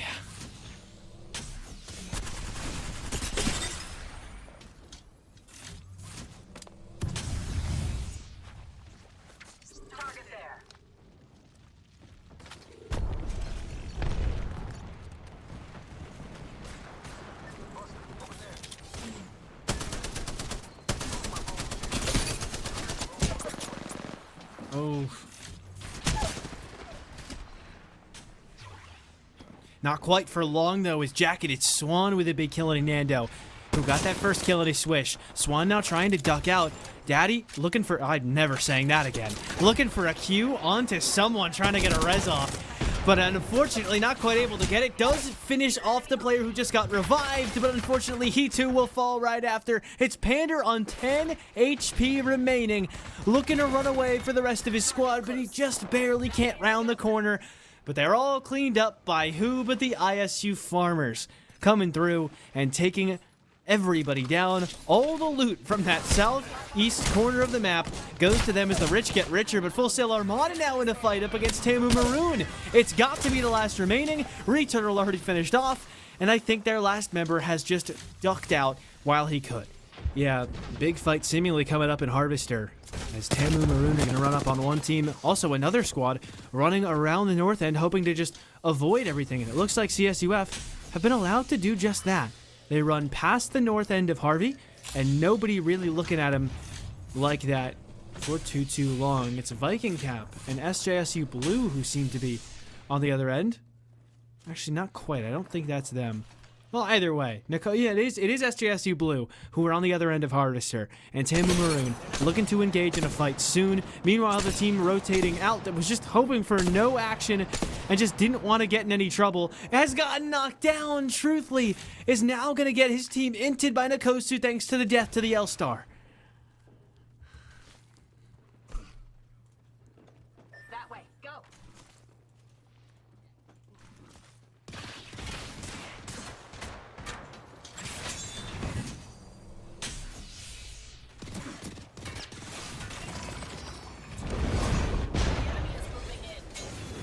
Yeah, and it's Tamu now running up on the height as well to try and find that KP. SJSU Blue with a really nice Ashe TP, so it should be good to get away. Viking Cap cracked after he popped the battery just before, but Nkosu dies to the burn. He jumped in the lava, and now thanks to that, Fiddle Dude sees an opportunity, and he's gonna run right after it. Sees it, and wants to seize it right after. Viking Cap knocked down right after that, and it's got to be Shmub up in a 1 versus 3, just seeing if he could sneak in a fragment, maybe hop back in the river. He has full HP and full shield, so if he gets shot at, it's not the end of the world, but Fiddle Dude really, really looking for this kill. Spots Shmub, looking for a good opportunity, and Shmub just can't quite find an opportunity of himself to get away. Heads to the height of the construction building, and he's really trying for this, but Shmub just barely keeps himself up. The lava's going to be the end of him, though, and SJSU Blue down in 17th.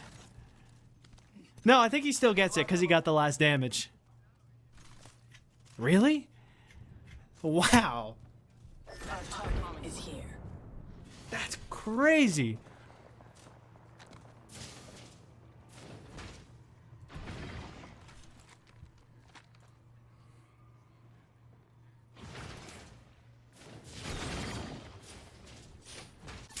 Enemy at that location.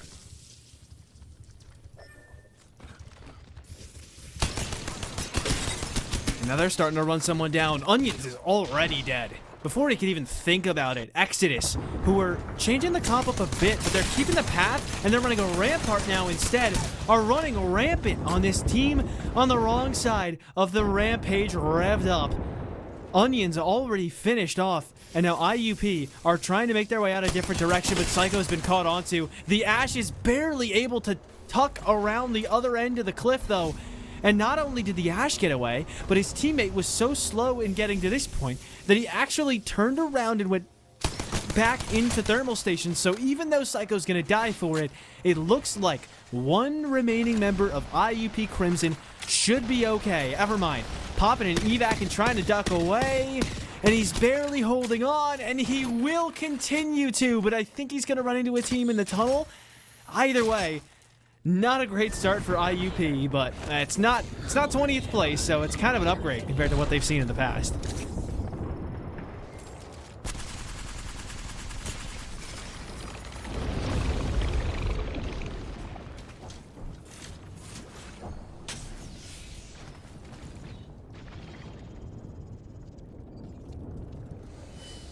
They have an idea as to where it's going to be, and it continues to pull mega north. ISU Farmers are just going to hold that height behind the trucks. And it's much like many of the other games we've seen, right? We've consistently seen 4 or 5 teams die insanely early. But then through rings 2 and 3, it's a little bit more time to rotate. Mocho by Waldo will be finished off, and that's all of MST Gold down. So, seen a lot of teams go down early, but 4 out of the 5 teams in our bottom 5 are already dead. Make that 5 out of the bottom 6 already dead. Only UTD Comets in 19th place, the only really underperforming team who's still alive right now. Other than them, 14 squads alive, all of them in the double digits at least. So a lot of potential for this to still go to one of our match point teams. UCF Knights in a solid position here, and they're trying to keep an eye out here. Right now, they do need to look just in that tunnel is a scary point here. They don't have the greatest of cover. You can see there's those boxes, there's that large rock, but that's really all they got. They're just going to need to keep their eyes open, and now that there's some aggression coming out of the tunnel, they may need to fall back.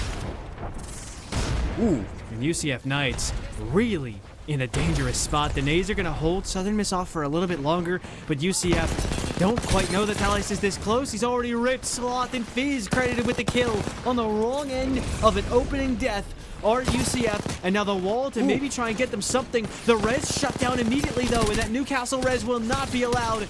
Nothing will be allowed to UCF Knights. Down in 14th place is Southern Miss. Get a little bit more KP, and they're trying for that late effort to get to match point.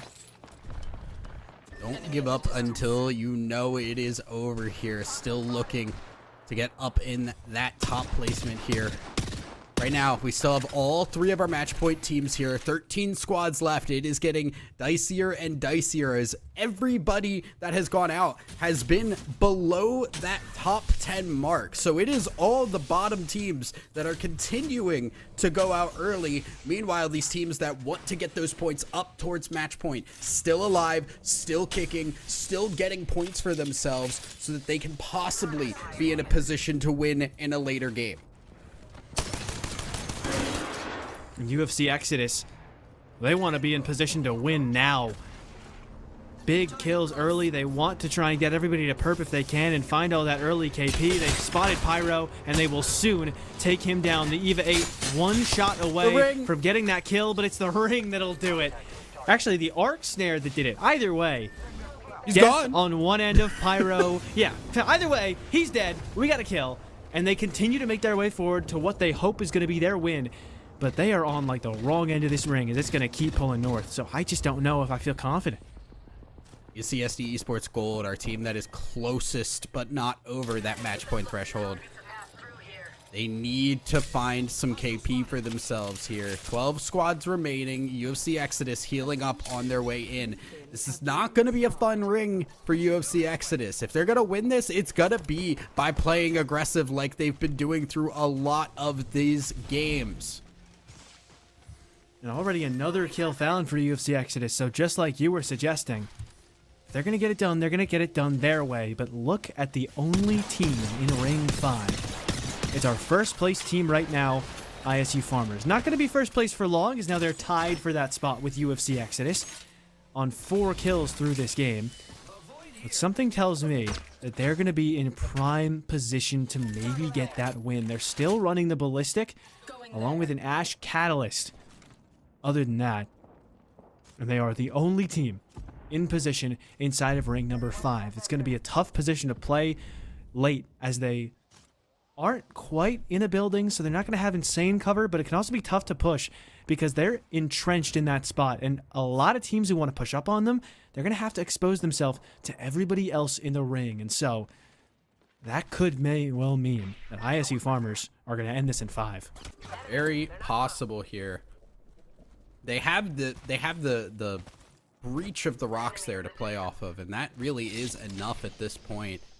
Just has to be basically somebody sending them to get them low enough, and even if they don't win, maybe get a kill or two to knock them into a vulnerable position. But nobody's gonna even know this is Farmers just yet. Yeah, no, they have no reason to suspect it, right? They really can't know, especially since ISU Farmers are coming in from stacks. How on earth would they be the team that got this spot? Surely it would be Climatizer or Survey or, you know, I mean, realistically, you're thinking more about KSU Gold than you are thinking about a team all the way from stacks getting that spot in ring. However, KSU Gold aren't even really going to fully be in ring after this last ring closes up. This next ring, I suppose, closes in. But UFC Exodus might be that first of 3 match point teams to die, as it's only Ether left.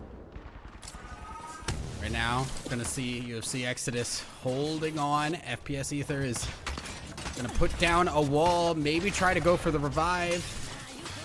We'll go for it now as the wall breaks.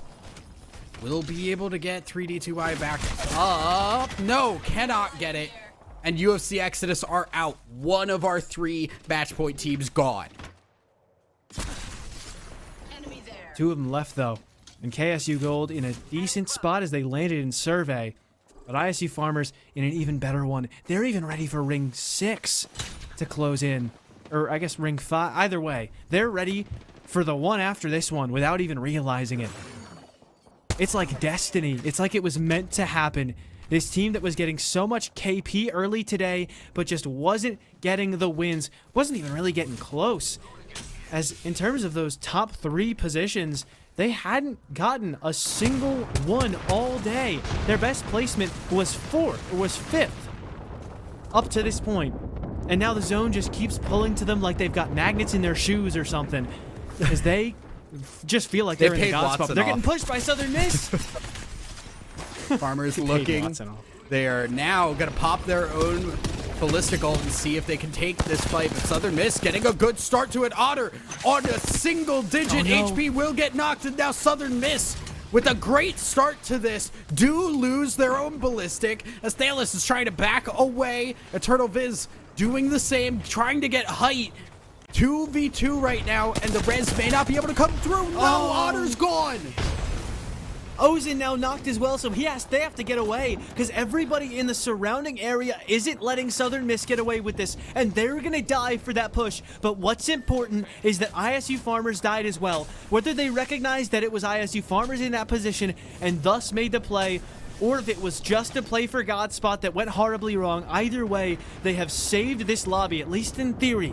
Still a chance for ISU to win this though, and KSU Gold could also come out of nowhere and sneak up. They have a respawn beacon. They have a respawn. They've got a Moby. They just need to close off the lines of sight somehow. They don't have any abilities that can do that. UU Red might want to in for this. They've walled off, and they want to go for the push. Here comes the Ash. The Ark's near the floor. Sliding on the hill while he shoots like he's Tom Cruise. Mez with a massive play. And UTD Comets will die, but ISU Farmers, the more important death than that. As Group D knocked down, Kamal finished off. And what a play for UU Red, saving their chance at a win. Mez with the cleanest R9 sprays. I've seen it a long time, and it couldn't happen at a more important time. Taking ISU Farmers down, they're fully eliminated. There is one team that is keeping us from a Game 6. It is KSU Gold. They're the only team that is still up to take home a win. UCSD 2 points away from match point themselves as well. If they can sneak in to top 5, I believe it is, because they're at 2 placement points right now. They would need to get 2 more to get into that top 4, and they're already in the top 4, but get into that match point threshold, get beyond it. That's the real goal for them. But this is a tough rotate. Teams on the height next to them, and if they sneak up on them, they're still not even in. And it's dangerous for them to move forward too much beyond that. Other than them, nobody else really too close to that first place, that match point threshold. So if we're going to see anything change going into Game 6, it'll likely have to be UCSD. IUP, again, able to get out of the early game finally. And when we've seen them get out of the early game, they've played extremely well, playing around this catalyst wall. DB Bubble goes down at a really bad time for them, though, and that's 2 members gone. IUP Crimson left with Evermind, who's going to pop the bangle and try to get into a corner here and not be seen. And there's so much going on that nobody's even thinking to look for rats right now. UCSD have gone down, but they got 50. They got 50. They'll be on match point, and everyone else is dead. At least that was on the match point threshold. So we will get Game 6, and we will have UCSD there as well. If UU Red can win, they might stand a chance, but it's Tamu Maroon taking over. As Fiddle-Doo with the EVA 8 is going to knock down UNCW Ocean. Now Tamu, the lowest points team left alive in the lobby, and they may be the ones to get 3rd, as it's only Zwifty left. It looks likely that they might get shut down here. Southern Miss and UU Red, both kind of close to match point, but I just don't know if the points that are left on the board will be enough. Maybe if it's UU Red to get a full wipe onto a couple different teams, they might be able to sneak up on it, but they found Zwifty and taken him down. It's a 2 versus 3 for Southern Miss. And Southern Miss pull off the upset. P20's out. Viz hitting hard. Do get 1 knock, so they are 2v2 now, but the HP bars are not great. P20's trading their HP across the board, but now they got a res off. Need to get the shield swap. Thalos back alive. It is 1v1. Can the R9 do it? Will be able to pull out the Nemesis for the win, and Southern Miss get the game victory in number 5. It's a 5th of the lobby that is ready to go and take home a win if they could just get a 1st place finish. I think they got that zone beacon, but even if they didn't, they got out of dodge. GCU Rocket now looking for another fight. We've seen this before. It did not go terribly well for either team, to be honest, but GCU Rocket, no, PNR, no, cannot get caught out again. And a tough start to the fight for GCU Rocket. Just gonna go for the run. And BU Badgers now in a very rough position. Because they're getting ran at again off the drop. They're at least able to do some damage back this time. But it's still just not super comfortable for them.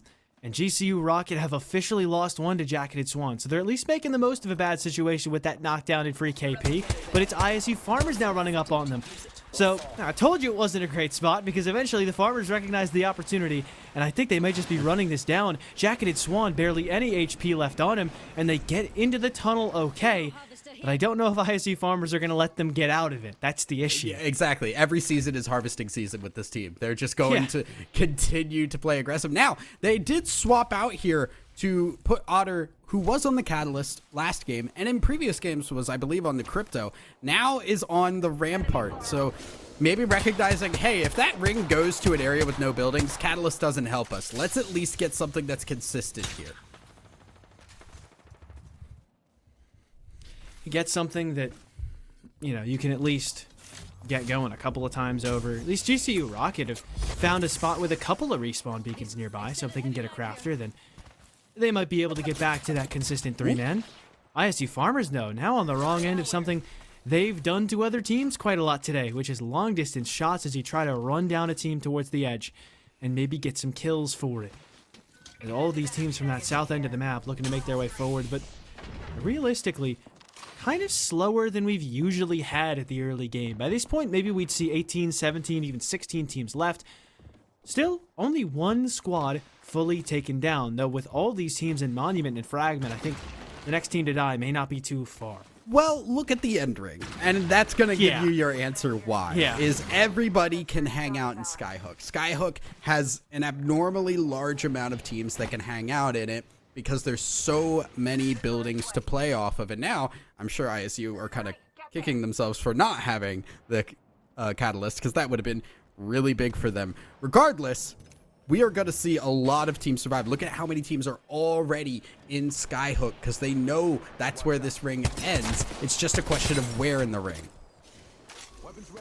And at this point, this is the chest of a true IGL. If you can figure out where a Skyhook ring is pulling, then you have earned your weight in gold. As UU Red getting fought on a building for Skyhook. They tried to just sit in their building and find a nice little, you know, ring 3, ring 4 berth, but instead they're getting ran at and they are dead for it. A team that was 5 points off of match point is going to need another game, and then another one to get the 5 points, and then another one after that to win. And it just seems less and less likely as these teams at the top of the scoreboard continue to do so well. As UFC Exodus fighting so well, UCSD Esports Gold, our first match point team, taken out of the equation this game. Taken out by another match point team, Exodus. Continuing their domination. They came in number 1 on the day, and they're showing why, because they're able to take out even the top teams, and they have to be very happy with how that worked out. Now, TMU Bold trying to claim one of these floors for themselves. They're being aggressed upon, but they are still safe for the time being. We are going to be, again, just waiting for a while here with these teams. But TMU Bold working their way into the next ring. A team that isn't necessarily super close. They need 12 points to hit that match point threshold, but if this is the ring that they think it is, then Skyhook can very easily change the fortunes of teams not so fortunate through the day thus far. And perhaps that's a good thing for everybody but those top 4 teams, or one of them already dead, so we'll say 3 match point teams still remaining, as a lot of these teams would like to pick the right building and get a good game for it, but TMU Bold have a team in their lower floor. Already a massive crack onto Ash, who's stuck in a corner, but teammate helping her out on the other side of the room, as well as a TP out, makes TMU Bold a little hesitant to move forward here. KQ, the first one to move around the corner. It looks like he's already found a crack on her one. Maverick gonna get knocked down. Kyoryu gone next. And Gamer Hawks Navy have had a quiet day and will go quietly into the night in Game 6 in 16th place. TMU Bold, one of the teams that was starting to creep up there in points, now getting some more for themselves, and most importantly, clearing out this building for themselves so they have a little bit more space to play off of. CSUF Blue now making their late rotation, and here's the scary thing about late rotations into Skyhook. We said how many teams are already in there. All eyes are on you when you move in, and if there is not a building open as soon as you get into Skyhook, you will have to fight your way through a lot to get a decent position. Evo Harvester here. And we still see a good amount of teams really far out. IUP Crimson and Lava Fissure. It's UFC Exodus, I believe, making their way through the train station near Mirage and Landslide. And Tamu all the way over by Lava Siphon, as they are still really yet to make their way out. It continues to pull into Skyhook, although notably already a good amount of buildings on both the west and north ends that aren't even going to be playable past Ring 2 or maybe even Ring 3. So it seems to be a bit more of an east side Skyhook pull. But realistically, only so much info you can gather from this point, because there are still, what, like 12 to 15 buildings that you can play in this position, and with 15 squads up, we could see a huge endgame, which, you listen, match point finals, big endgames, I'm here for it. I think this is going towards bold, because you can look where this ring is pulling. It is going up to the north. I think that's touching too, yeah. Yeah, so I would expect this one to continue going that direction at the very least. So a really solid position there. As now we see the last of these teams make their way in. No more time to waste outside of Skyhook. IUP Crimson, one of these later teams, and where do they go from here is the question. Let's check out that. Well, jump tower right next to them, and still plenty of open buildings inside of Skyhook, but perhaps wisely, I think they want to wait a little bit. They want to play that height of Trials, actually, so they're going to wrap into the ring to evac tower up and then go to Trials height.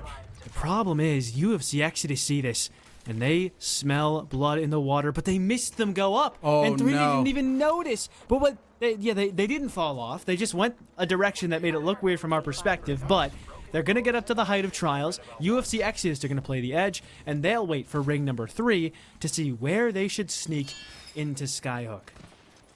Yeah, I think this is honestly the ideal thing, is if you're not going to go in right now, you kind of need to just wait, let some of the teams thin out, see where people end up, and see if you can pinpoint a spot that is playable for your team. Southern Miss trying to play aggressive here, have been able now to hit that match point, so they are looking to try and get a win today. Now, it is not going to be the easiest of moves for them, because they are still not in this next ring that moves. Oh no, Viz. He's just getting a ring around the rosy trying to kill this team, but IOP Psychos shut down Thales. Ozen's only 1 HP too. He's knocked down. They got overzealous.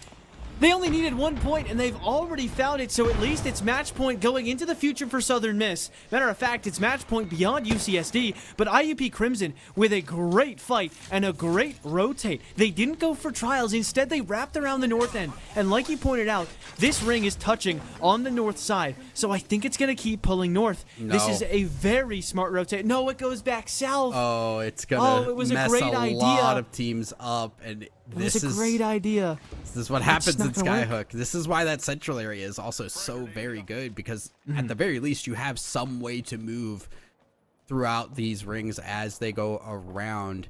A lot of that big central area is playable still, so they can just hold on to that. UFC Exodus, they've got to get moving, but they have a team that is way out there over near Fragment. Look at the kill feed. Ether got a double Kraber knockdown onto Truthly's squad, and now is getting looked at. Hughes forward, but actually elects to go away, as it's Tamu Maroon who are coming through to finish that team off, and it's CSUF. 28 points at the moment, and that's probably going to be all they'll get, as Crimson Monkey just hoping that the problem will go away, eventually has to show face, and won't even find a knockdown. CSUF Blue down in 15th place, and they will be stuck at 28 points. Still 3 teams on match point. Want to let everybody know that Southern Miss are not on match point. They only just hit it this game. Everybody else who's past 50 points and still alive, though, they could end the tournament right now. And Tamu Maroon, their game might end right now, because they are getting gate-kept like crazy by UFC Exodus. Right now, UFC Exodus are really playing with fire here on the edge of the ring. They're going to force a team to go the other way, but now they've got to make their own rotation here. I spy an enemy. You see Exodus are able to now scan, see there is a team in front of them, and they can hang out here for a little bit, but they're going to have an ugly, ugly rotation here in a minute and a half. Thankfully, the team that was going to gatekeep them the hardest has moved forward. Yeah, and they were the gatekeepers of Tamu Maroon, but thankfully for Tamu Maroon, they walked backwards into a really good spot because those two southernmost buildings that are still in, at least for now, are totally open. One of which is in what pretty much will be the last ring. So Tamu Maroon could very easily find a good spot. Problem is, though, you're going to have to rotate. You're going to have to rotate past the farmers, who are holed up inside a great building, swapping a rampart at seemingly the perfect time, with a Loba as well to possibly make sure they can get some good heals off and continue that constant flow of loot through the rest of the game. Tamu Maroon are going to try their best to get out of this tunnel and sneak into one of those buildings, but ISU farmers really want that KP. Oof. Raver not able to hit from Shmub. Still looking. Can't line up the timing here. Still does get the knock there. And that will be Shmub finishing off that team as MST Gold are gone. The third party successful in SJSU Bold will hide back under their roof to see what they can do. And Tamu Maroon are trying this rotate, but it is very quickly becoming a disaster. It is clear that you could not get out of there for free, and KSU Gold's Wrecked Emporium will shut down Fiddle Dude. I thought they had a good rotate in, but I neglected to think of all the teams that are going to be staring at them on this rotate out. And so now, KSU Gold, UFC Exodus, and ISU Farmers, specifically the KSU and ISU, in very good spots. UFC still needs to rotate in. They're going to temporarily take refuge at one building as a little bit of a reset point, but Ether's so low. Ether knocked down. 3D needs to get back inside, and Ether the only one to get knocked, but their other door's open. They're getting stared at by a Sheila. It's got to be Bochi, otherwise UFC Exodus will not win here. Oh, and that's so bad now as Exodus just left with Bochi. No way here to realistically get this res off. Don't have the respawn beacon in hand. Don't have a crafter easily accessible. 3D2I is still not finished, but now Bochi in trouble. And he's still got to run away. Teammate that could still be revived for it. So fortunately has a chance. If nobody has angles onto him here, which seems to be the case, he might be able to get it off safely, but they've ashported it on his head, and UFC Exodus is gone. It's got to be KSU or ISU, otherwise we're back to Storm Point for game number 7. A crazy ending there as UFC Exodus cannot survive, and now ISU Farmers, probably our strongest team still alive. KSU Gold still up as well in terms of walking away with victory in this game. ISU Farmers playing slow. They know they've got a small rotate over to one of these other buildings, but that other building also houses KSU Gold. And that is what they needed. KSU Gold, winners of Stage 1 in Season 3, looking to make it back-to-back and dominate Season 3 up to this point. UCF Knights on the height are going to have good angles to maybe take some kills and maybe, just maybe, shut down IUP Crimson, but neither one of those deaths really matter. As UCF Knights, likely their death is next as they have to rotate very, very far, and I'm just not sure they have the cover to make it happen. Extra cover added by the cat wall. That's going to block LOS, and they might be able to sneak in. Ooh. Shut down into Viz. Great shots from Rumble Balls.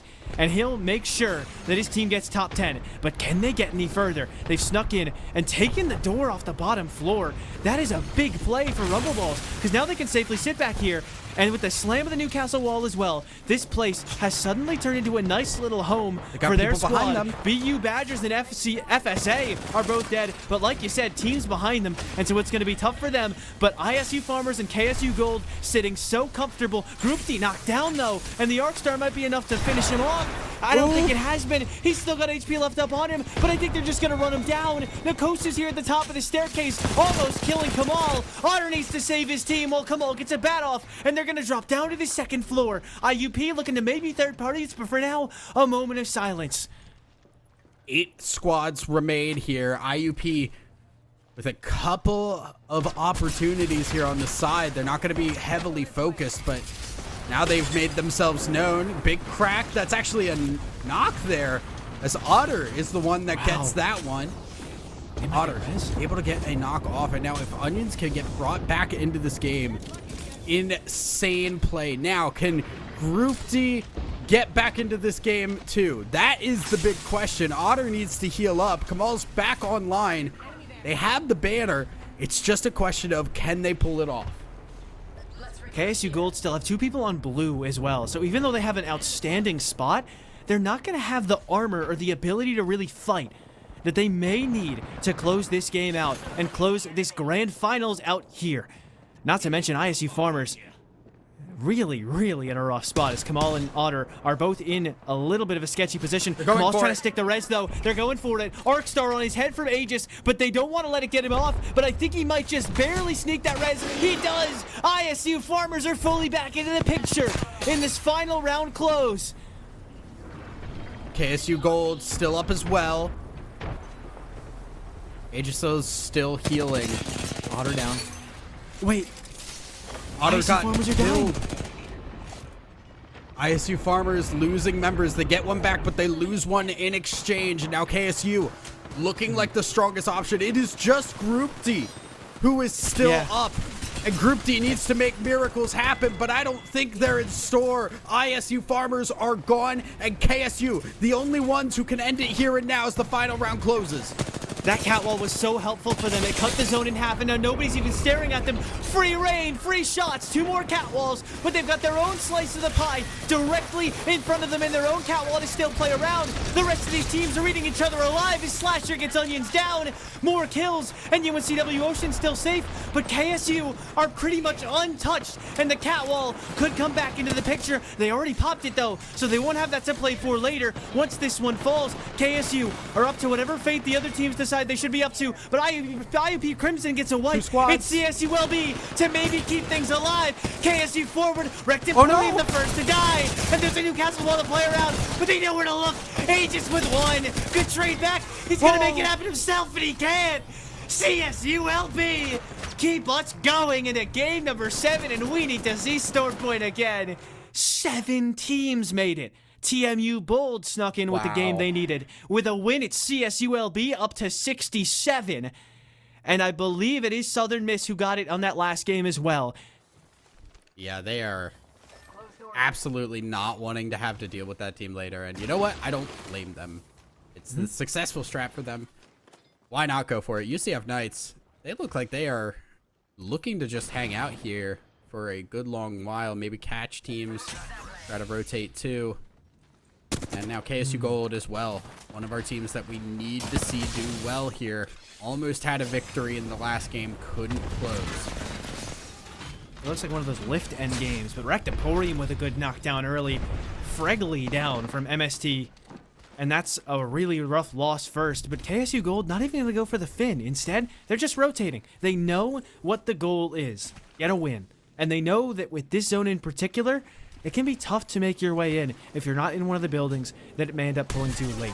This one, especially tough to tell because it's not touching on any side of the ring, and there are still, it could be cascades, it could be top lift, it could be bottom lift. Really, anywhere. Or even maybe the buildings to the east or to the west of the lift. It could really be any one of those zones. Yeah. But KSU Gold want one of those spots, and they want them now. Meanwhile, Tamu Maroon and UTD Comets know they need to hit match point now. Unfortunately, UTD Comets would need 46 points, but they still want some kills. They know they need to get points on the board, and a good knockdown for Bowser will help. Yeah, and I mean, you can see the drop-off here just very heavily from 10th and 11th. Just massive points, and UTD comments again. Just cannot make it happen here.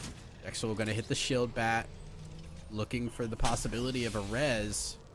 Hold tight. Will go for it here. Fiddle Dude underneath. Not going to be there in time to stop this, and at least one member is getting up. It's the lifeline, so Bowser is also very capable of getting back up. They know Fiddle Dude's down there. They just saw Pear get rezzed, I think. Fiddle Dude now showing face, but not gonna have a ton of HP after that. Zwifty and Pear just barely got back up. The fight breaks out, and they're both gonna die so fast. They're all gonna die so fast. Bowser with 2, Jexel with 1, and UTD with what may be their first KP of the entire day, as they came into this game at just 4 points. And it is. They had no kills coming into this game. They're finally on the board, but UFC Exodus may well be our first match point team to go down. Bold looking. Gonna get one knock here onto 3D2Y. Is not what you want here, and that is Exodus. They do not want to see these members go down and may not have much of an option. Ochi, I think the last one up, about to be found, and that will be Exodus gone earlier than I think we've seen them this entire time. Yeah, I mean, that is... I think it's kind of like you were talking about. It's Exodus got to match points so fast. They got a second with 15 kills, a 6th with 7, and a 5th with 13. Since then, they haven't been able to crack the top 10, and this is their first 0-point game all day. And you specifically pointed them out. This is a team that may be losing steam, or losing momentum, or even just feeling a little bit less confident. And I think it's definitely showing as the games got worse and worse with each succeeding one. A lot of these teams really convinced that it's that south end lift pull, and damage being traded as this poke engagement going to be constant in these buildings inside of Ring. Nando more than happy to longbow anybody who peeks their head around the corner, and some shield heals taken away from KSU Gold, but they've got a lot of those, and they've got a spot in Ring. So already, red alert, game could end here for KSU Gold as well. Oh, wow.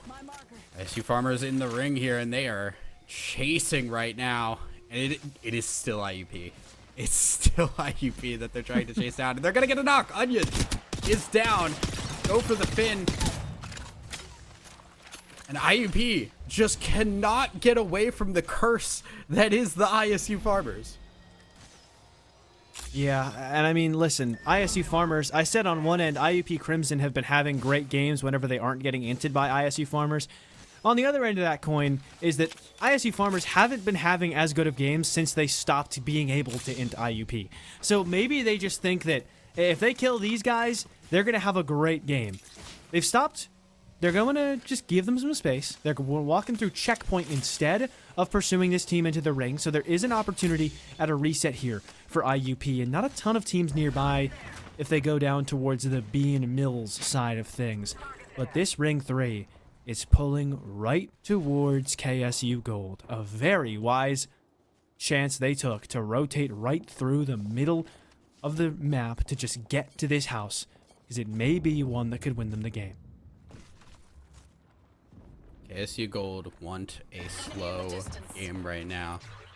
Already a lot, already have one person on purple shield, so not a bad spot to be in. As Southern Miss, not in the greatest of spots here, as X-Mag is knocked down and slowly trying to crawl back for a res.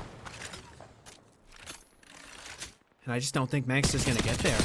I think Not a lot of space, but Mojo... Oh, never mind. After that shot, yeah. MST's not going to push this anymore, and so Mangsta is going to get back. Another crack, why don't ya?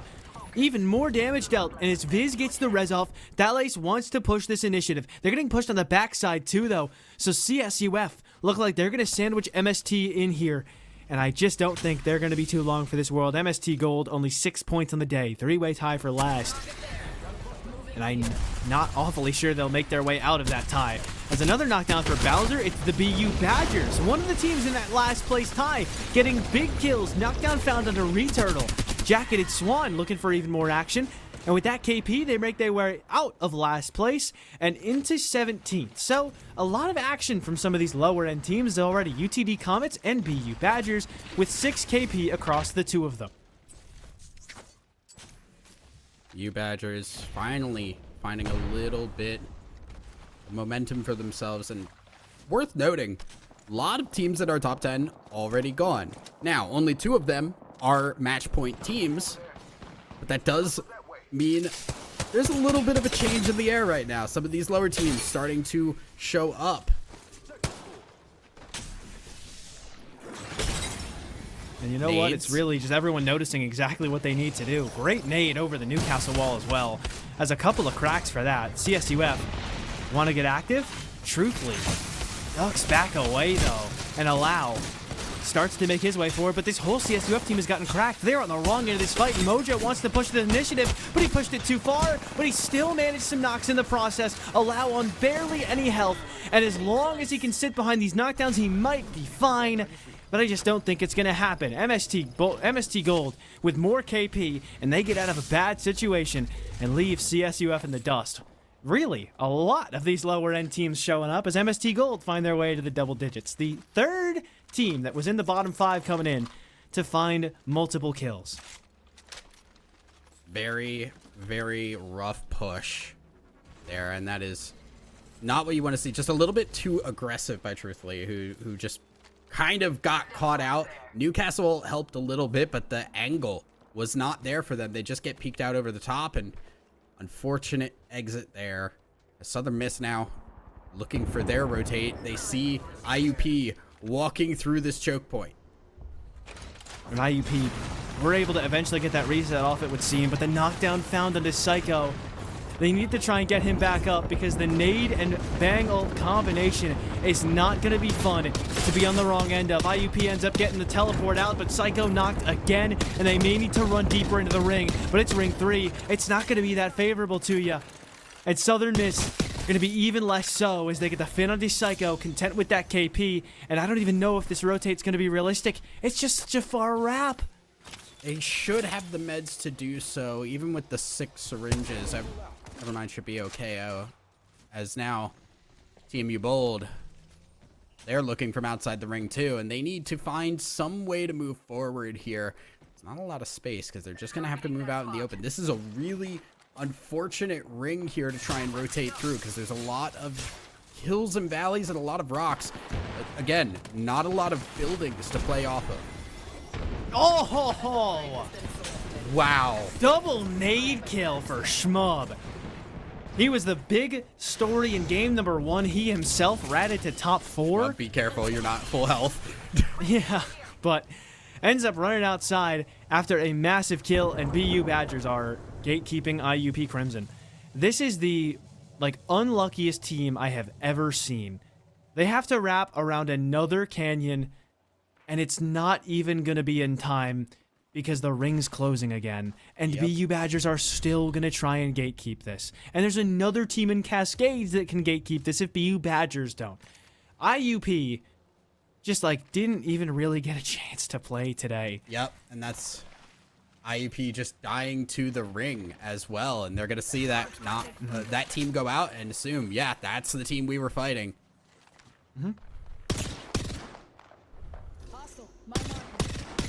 UCSD up on that height.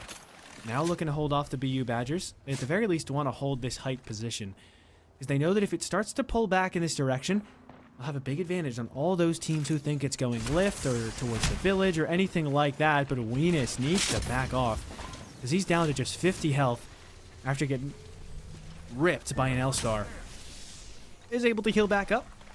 His team won't be super happy with where this ring ends up pulling, but still in a pretty solid spot, and they know they have their backs cleared. So that can be a lot in some of these rings where you're not 100% sure where it's going to end. But the Kraber has made itself known from Southern Miss able to find a little bit of cover here, but it's not looking great, and that is Thalos gone as well. Fully finished. Southern Miss down to 2 members. CF Knights can't land the shot here. Rumble is trying to get some poke down with the scout. Will get a little bit, but Lots of teams in the area, and pushing this is scary because look, there is another team on the right side.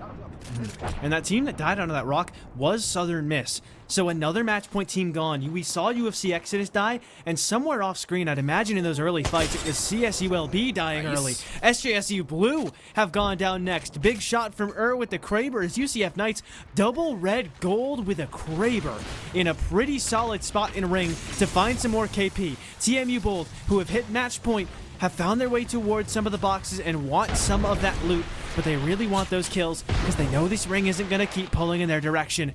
And it's going to be a tough rotate either way. The BU Badgers looking for a fight, and they're showing face, but at the wrong time because Jacketed Swan gets ripped. There was nobody else and now there. that's BU Badgers down. They just didn't have where Jacketed was he? Swan didn't have teammates there. And now BU Badgers looking like they might go down. If they go down, it is half teams that can walk away with a win and half teams that can't. I don't feel like that's the wall that KQ wanted. He's stuck now behind this rock. The Arc Star and Nemesis combination will knock him down. They're going to get him back up, but this rotate is going to be so difficult. The Sloth finds another one, and UCF are coming alive at just about the right time, finding tons of kills, but shot from behind is Sloth. That's Group D, that's ISU Farmers, still making their presence known as one of the 4 remaining match point teams in the top 9. Given that ratio, I really think that we're going to end this game off here. This series, this entire match point finals will likely end here as UCF Knights starting to die a little bit. ISU Farmers want to go for an int. They get one, but they're traded. And it's KQ on the wrong side as he's fully taken down. His whole squad with him as well. But the third party, it's Swish trying to be the team's hero, the people's champ. And he might just have been so because Group D is now left alive alone. And this is one of the only 3 teams alive. ISU Farmers are down. It's KSU, it's UCSD, or it's game number 8. What an insane turn of events there. We said, hey, that team goes down, it's half and half. Now it is 2-4 in favor of the teams taking it to another game. UCSD Esports Gold are also very low, trying to heal up. They're in this ring, which is not bad. KSU Gold also have control of this building, so they can play this pretty slow. But man, it is not feeling great here. KSU Gold all on blue shields, and you can see misplays, not even close to the purples yet.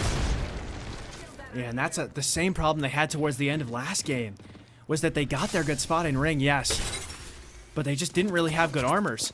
And so in that last 3v3, they just lost by a little bit. Maybe something to do with the lack of armor, even though they got up to purples with nobody looking their direction. They'll still be in here. Bowser ratting his way forward, trying to just sneak his team up the scoreboard howsoever far he can. But I don't know if it's going to be super successful. UNCW Ocean's still in. They'll have to try to sneak forward. But the people's champ, the Chatter's champion of C3 Freaky and Freakzotic, can only imagine how happy the people would be to see them get a big win right when they need it, and maybe, just maybe, hit match point to lock us into Game 8. CSD Esports Gold holding their ground right now. They know there's a couple of teams trying to rotate in front of them, trying to peek and see. Potato takes a lot of shots and will back out and heal. Venus does the same. UCF Knights, one of these teams that needs to move forward just a little bit. Bangalore ult will come down. Good wall. Very good wall. Gives them a little bit of protection, but they do need to keep their eyes above them, and they are. Smart. Just play small, play low presence, and see if maybe there's somewhere better you can sneak up to. Sloth isn't in here. We'll have to look for somewhere else. They can still play on the low ground, I think. UCSD, though, we're going to start to take a look at him and recognize that there's a team on their right that could very easily make this tough. Meanwhile, KSU, 2 of the only 3 remaining players on blue. UCSD with the ring directly next to them. And a team on their right they may have to fight to get there. Neither one of our match point teams seems super postured to get super far. That's the thrill of it, isn't it? We have no idea what's about to happen. The Newcastle wall has been broken for UCSD, though, so they may have to go somewhere else. But a lot of teams have line of sight on these guys. Yeah, and they're on the edge of the ring, and the ring's going pretty centralized here. So it is not going to be a fun move for UCSD. They are deeply in trouble. And as soon as they walk out, a lot of teams will be looking their way, including KSU Gold. KSU Gold looking everybody's way. Because again, the big story with them is, can they get enough poke, can they get enough damage to get up to purples and at least stand a decent chance in some of these fights. They did get their catalyst up. Gold. That's good. So that's at least good. something. Also, Bowser has a res beacon and a banner, so maybe we could see that turn into a two-man, but Slasher for now, gets a knock. wait a minute, that's good. For now, it's just so many different teams in so many different spots, though, and nobody wants to move first. They know the stakes, and they may not have been keeping track of some of these teams. So UNCW Ocean or teams like that, for all they know, they may be the last hope of the non-match point squads, but a great height for them. UTD Comet's the first team to die as that's the rat gone. 5 of 15. Gonna drop down the Newcastle ult for a little bit more protection as the catalyst wall goes down. They see there's a team down below them. Ping them out. Keep the pressure on. And Slasher with good opportunities with the bow check not getting looked at, and they're in for a long time on this height, so they can just watch as Rect Emporium and KSU Gold go for a fight that could end their game. The third party from a grenade is going to knock down Aegis, and maybe, just maybe, that's KSU Gold gone. UCSD are also in on that side, but they're not very convincingly in. It's UCF Knights who basically have the dead center of ring at the moment. If anybody wants to get this good spot, they're going to have to fight the University of Central Florida to take it. Still so KSU Gold. It does not look good right now. Ring is going to take out one, and Rect Emporium, the last one alive, slowly creeping forward, trying to not be seen. The Ring is going to continue to push. And now KSU Gold now has to go around, going through the ring. May not be the right call. Does stay alive there, and UCNW Ocean do go down. GCU Rocket, 3 squads left, as now it is UCF Knights and UCSD Esports Gold. 3v3 for the tournament. It's UCSD who could win, but the Peacekeeper chipping into range. And Sloth knocks down 2. Almost does it himself. UCF Knights, what a 3 versus 3. The People's Champion. Send us to game number 8.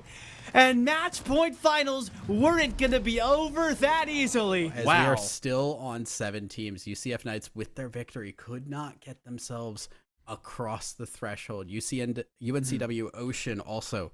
ISU Farmers actually going to rotate. I think they just hit the Spiders, and now they're going to rotate all the way back south down to Zoo Station. Maybe look for more, but the first kill of the game may just well be found. It is PB and John going down, and BU Badgers. Maybe a little too late, but a lot of kills recently out of this team, hoping to just sneak their way up the bottom of the scoreboard and let everybody know that, you know, they didn't finish in last or second last on the day, as they came into this game in 16th place, might be able to sneak up to 15th past GCU Rocket. I mean, if anything, they're looking to just make as many points as they possibly can. You'd love to see that. Now, they're going to run across ISU Farmers, who have been moving through on a Trident, so that could turn into a hectic fight very fast. SJSU Blue moving into the ring, like we said, expecting this ring to pull in this direction.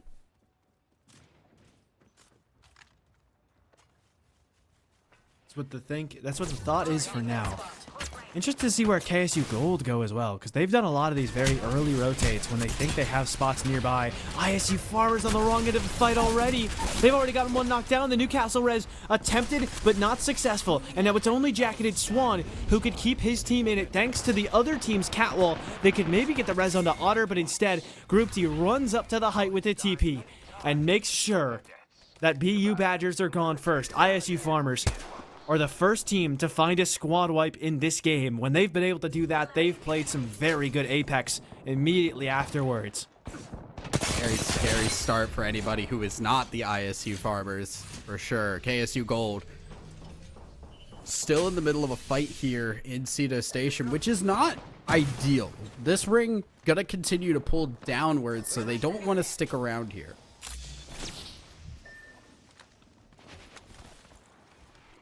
But really not a ton of great spots to get to early. It's a lot of high grounds, a lot of hills, but a lot of lines of sight that can be used against you in some of these spots. UNCW Ocean, and a spot that would be good if it continues to close into being, but for now, teams from Cedo, teams from the Spider Choke out from Checkpoint are going to have good lines of sight on you. They rotate a little bit. Now maybe Temu Maroon are able to see you. Now maybe some of those teams in Bean will be able to take a look at you. And so a lot of those spots you could have gotten to early pretty much already claimed. I think the big house was taken early, but I don't actually know for sure. I thought some, yep, SJSU Blue are still in there. Another one of the houses taken. It's really only one house with the survey beacon on it's available, but that one barely even has a roof. It's not super safe to play in. So these teams rotating in now aren't going to be super happy with the spots they have to play with. Tamu Maroon is feeling very comfortable, I think, right now. This height is a very good spot to play from, and especially with these long-range guns. You just keep poking. You keep yourself up on that height to be safe. Exodus making their rotate in now. They're likely going to be able to move a little bit further into the ring before they run into anybody. Good knockdowns from the nades. There's two of them found for, I'm not saying his name.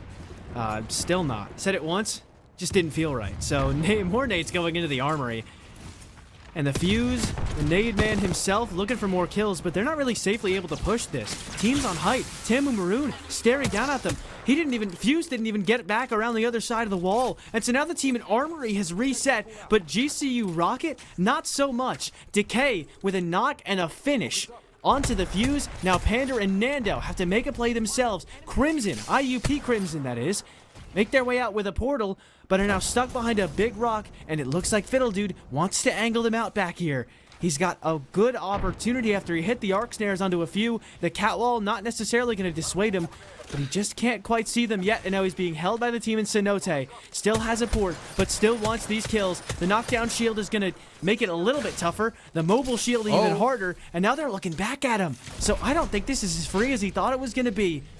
He may just have to get back to his teammates. Another port. Fernando and Pander somewhere else, but Pear and Fiddle Dude are going in on Alau's team. One more left on CSUF until that squad is gone. Not a match point team, but certainly a team gone that could have been a big player in a spot like that.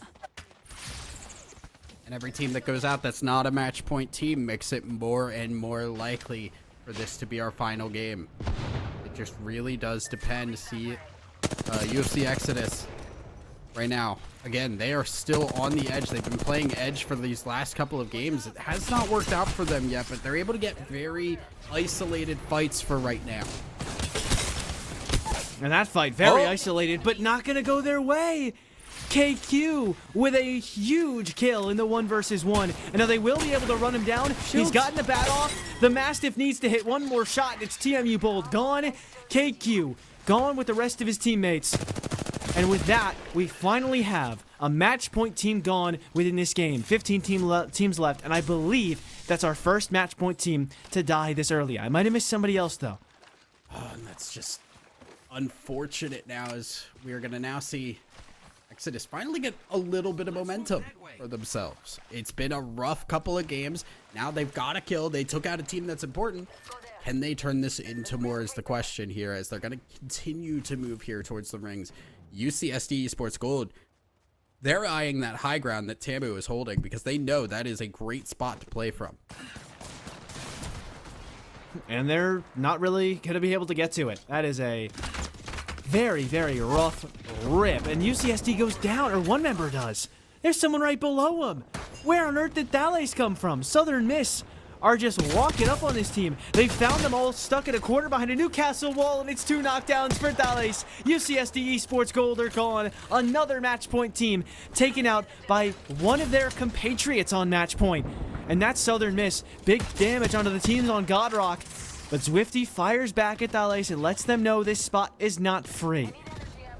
Southern Miss playing very well from down below, but they can't really stick here forever. Ring will push them a little bit further in. Oh.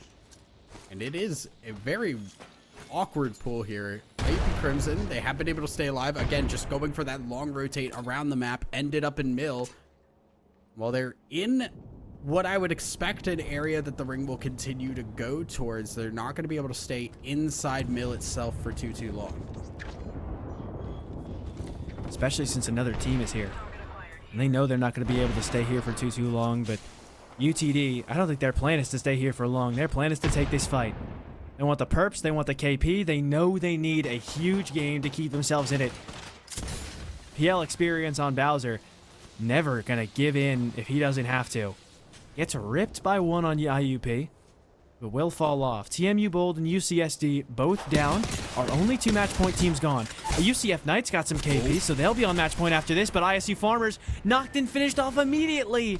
ISU in desperate need of a respawn, but there's a team in Cenote, I think. So if they try to stick this now, they may get ripped even further.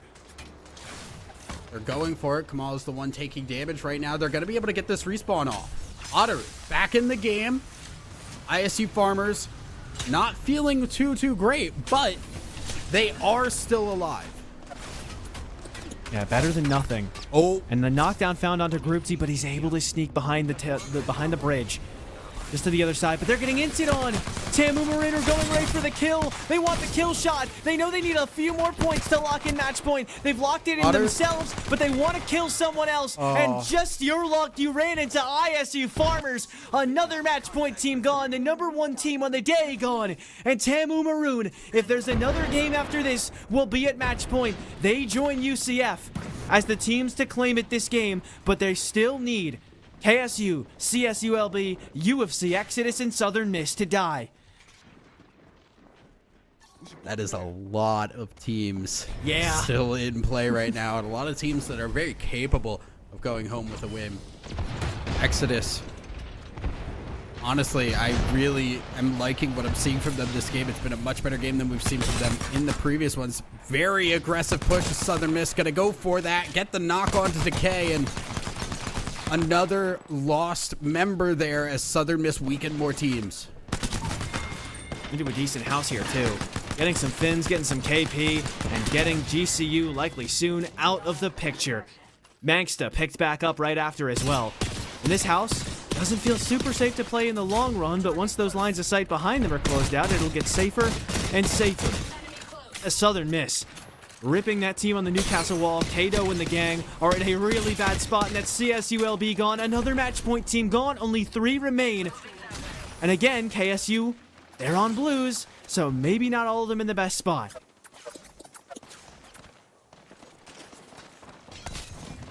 UFC Exodus in the corner right now. Luckily not in line of sight with a lot of teams, and they can just hold this behind the launcher and just wait out for the time being. They will have to move up the hill, which is not going to be a great rotation, but they're at the very least able to play slow for now. Enemy there. Very slow indeed. You know you can't show too much presence here. Kraber shot. Not quite landed. And Ether looking for more. Last game, I think it was last game, might have been the one before. But no, it was the last game on World's Edge where he got a double knock with the Kraber that turned into a good push for UFC, but those were the only real points they got that game. One other off of placement. That's all. UFC now looking for much more, but the ring's not going to pull to them as it continues to move out just into the open. And this is just going to turn into who can fight the best. And if that's UFC, Southern Miss, or KSU Gold, we're done. Let's go that way. UCF Knights really want to make sure they can close this one out too, just to make sure nobody else can win this game. They had a beautiful game last time around. Now, a little more sketchy because there's more teams still on the board here. KSU Gold able to get beautiful positioning on the top of this hill. Look at how much they're able to hold. They just need to watch out behind them. And this is what I was talking about. This spot can be good late. Still a lot of angles on their position. Fortunately, they got one teammate on red. But I mean, they're going to need to pop a wall somewhere soon. Because there's just too many teams that are going to start to move in that have angles on them, and they might get a good chance to shoot at a lot of them. But at the same time, a lot of teams will get the chance to shoot back. UNCW Ocean are down. No KP. The best they could get is 2 points. They still didn't hit match point. Maybe there was a chance for them if they didn't die like that. As UFC Exodus, maybe there's a chance for them still, but it may have to be without 3D2. Why? Because he's been finished off Bocchi also getting ripped down to 50 HP, down to 20 HP. It's really only Aether as Bocchi's full dead, and their rotate has gone horribly wrong. A res attempted, but they've still got angles onto them. Even if this res is found, I just don't believe in the rotate. Yeah, it's not looking good. They can get the banner for free here, but where do you go from here? Now you've gone from being out of everyone's sightlines to being in pretty much everybody in this direction here. Nice shots from the Sentinel. Oh! Gonna get the knock onto Misplays, and UU Red are gone. Might have opened up an opportunity as they're gonna continue to poke down. Respawn beacon coming in, but that's as the ring pushes too. And that was misplays of KSU Gold, by the way. That's a great team on the height to take down. And UFC Exodus not ready to give up on the dream just yet. They're trying to find a little bit of refuge in the river, but Aether from behind is going to get killed. Bocchi with a good shot with the PK, but he's still got to find a place to play as the respawn was somehow found in all the chaos. 3D2 Wise made his way in as well, but he's still on the edge with the ring. I don't know if they can really get a full reset off. Dallas and his squad are dying as well as he's been knocked and I think full killed. Southern Miss may not have a chance. KSU Gold back to full purples. UFC Exodus are dying. It's really just KSU Gold as a full squad left here that could possibly close it. Insane to see as now UFC Exodus are gone. Southern Miss missing a member, like you said, and now KSU really need to close this, or we could be going to, dare I say, a game 9. Oh my gosh. It would be insane, but KSU Gold, look where they are. They're in ring. They've got angles. They've got damage. They've almost got a knockdown. In fact, they have it. And it's just Psych in the squad sat on the wrong side of the rock. Or I guess the right side of the rock relative to where else they could be. Tried the best to find a corner, but they just couldn't get it. But Rectemporium got snared out in the open. He could possibly die for that, but he gets barely behind this small rock. But they lost a lot of space for that play, KSU. Nade. Southern Miss have everybody back up as well, though. So it's still two teams that could close it. UCF Knights also in really good position here with the height. They're just looking down below them, and they know 5 squads. They should have an idea of where most of them, if not all of them, are. They really want to take this squad out below them. Bangalore ult to just make sure it's even harder. And that walk up is going to be difficult. Locked by a missile on the ballistic, though, means Ulyss can't quite play, and it's going to be so tough for him to fight back now. A team taking the height above UCF, and I think they're going to die for it. All 3 of these non-match point teams are kind of killing each other, doing all the work so that KSU and Southern Miss can set up in the end game. It's SJSU Blue, the only ones with a real shot that isn't on match point. The only ones who could realistically save this game for the rest of the lobby. Otherwise, we're done because UCF Knights have died. KSU overextending, but SJSU Blue have found a little bit of refuge behind the rock. These two teams are going to fight. It's going to be a third party for Southern Miss if that happens. SJSU They have Blue. so much space. It is looking tough. Southern Miss, KSU Gold. SJSU Blue needs to win this, and they might not be able to do so. Shmub is down. 1 knock traded, though, and they knock 2 in return, but Negos is in trouble, and KSU Gold are coming to sweep it up. Back-to-back split champs. Stage 1, Stage 2, Season 3 is KSU Gold's. At least so far, they've won both semesters of competition, and what a way to do it, KSU Gold. How on earth have you made it happen again? It didn't always look great, but they consistently kept getting the ring, getting the best spots they could find, and that's what does them well in the end. In a ring where you realistically couldn't have picked a good spot. Yeah. There was not a lot to choose from. As it ended on top of a hill, they still fought the best all the way through and just waited for that last chance to third party. And now they, KSU Gold, Kennesaw State Gold, they deserve the respect of the full school name after that win, are your champions for not just season 3 stage 1, but season 3 stage 2 on top of that. But KSU Gold, the ones to get it done. And most points. 98 points on the day. Yeah. Almost 100 points, which is crazy good. ISU Farmers, no slouches either. You can see 66 kills, the highest kills in the lobby today. they were going crazy. They just did not have the ability to close out wins, and that came back to bite them very hard. Southern Miss, I also want to give a shout out because their back half of the day was very impressive. They didn't seem like a team that was going to be relevant as we started hitting match point, and they've really ramped things up. Yeah, they brought in Manksta for the last 2 games on Storm Point, and they continued to up the pace. Just that last fight they thought was happening, it wasn't. They came in a third party, but one got knocked for it.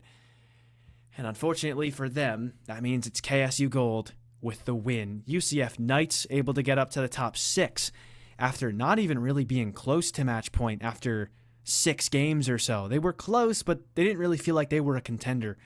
So congrats to them. Tamu Maroon also snuck past the 50-point threshold in the very last game. But that's all. We almost had 9 teams on match point in a World's Edge match. But instead, KSU Gold with almost 100 points. But notably, less kills than 3 other teams in this lobby. Just goes to show, match point finals goes to the teams who know how to win. KSU Gold were that team today.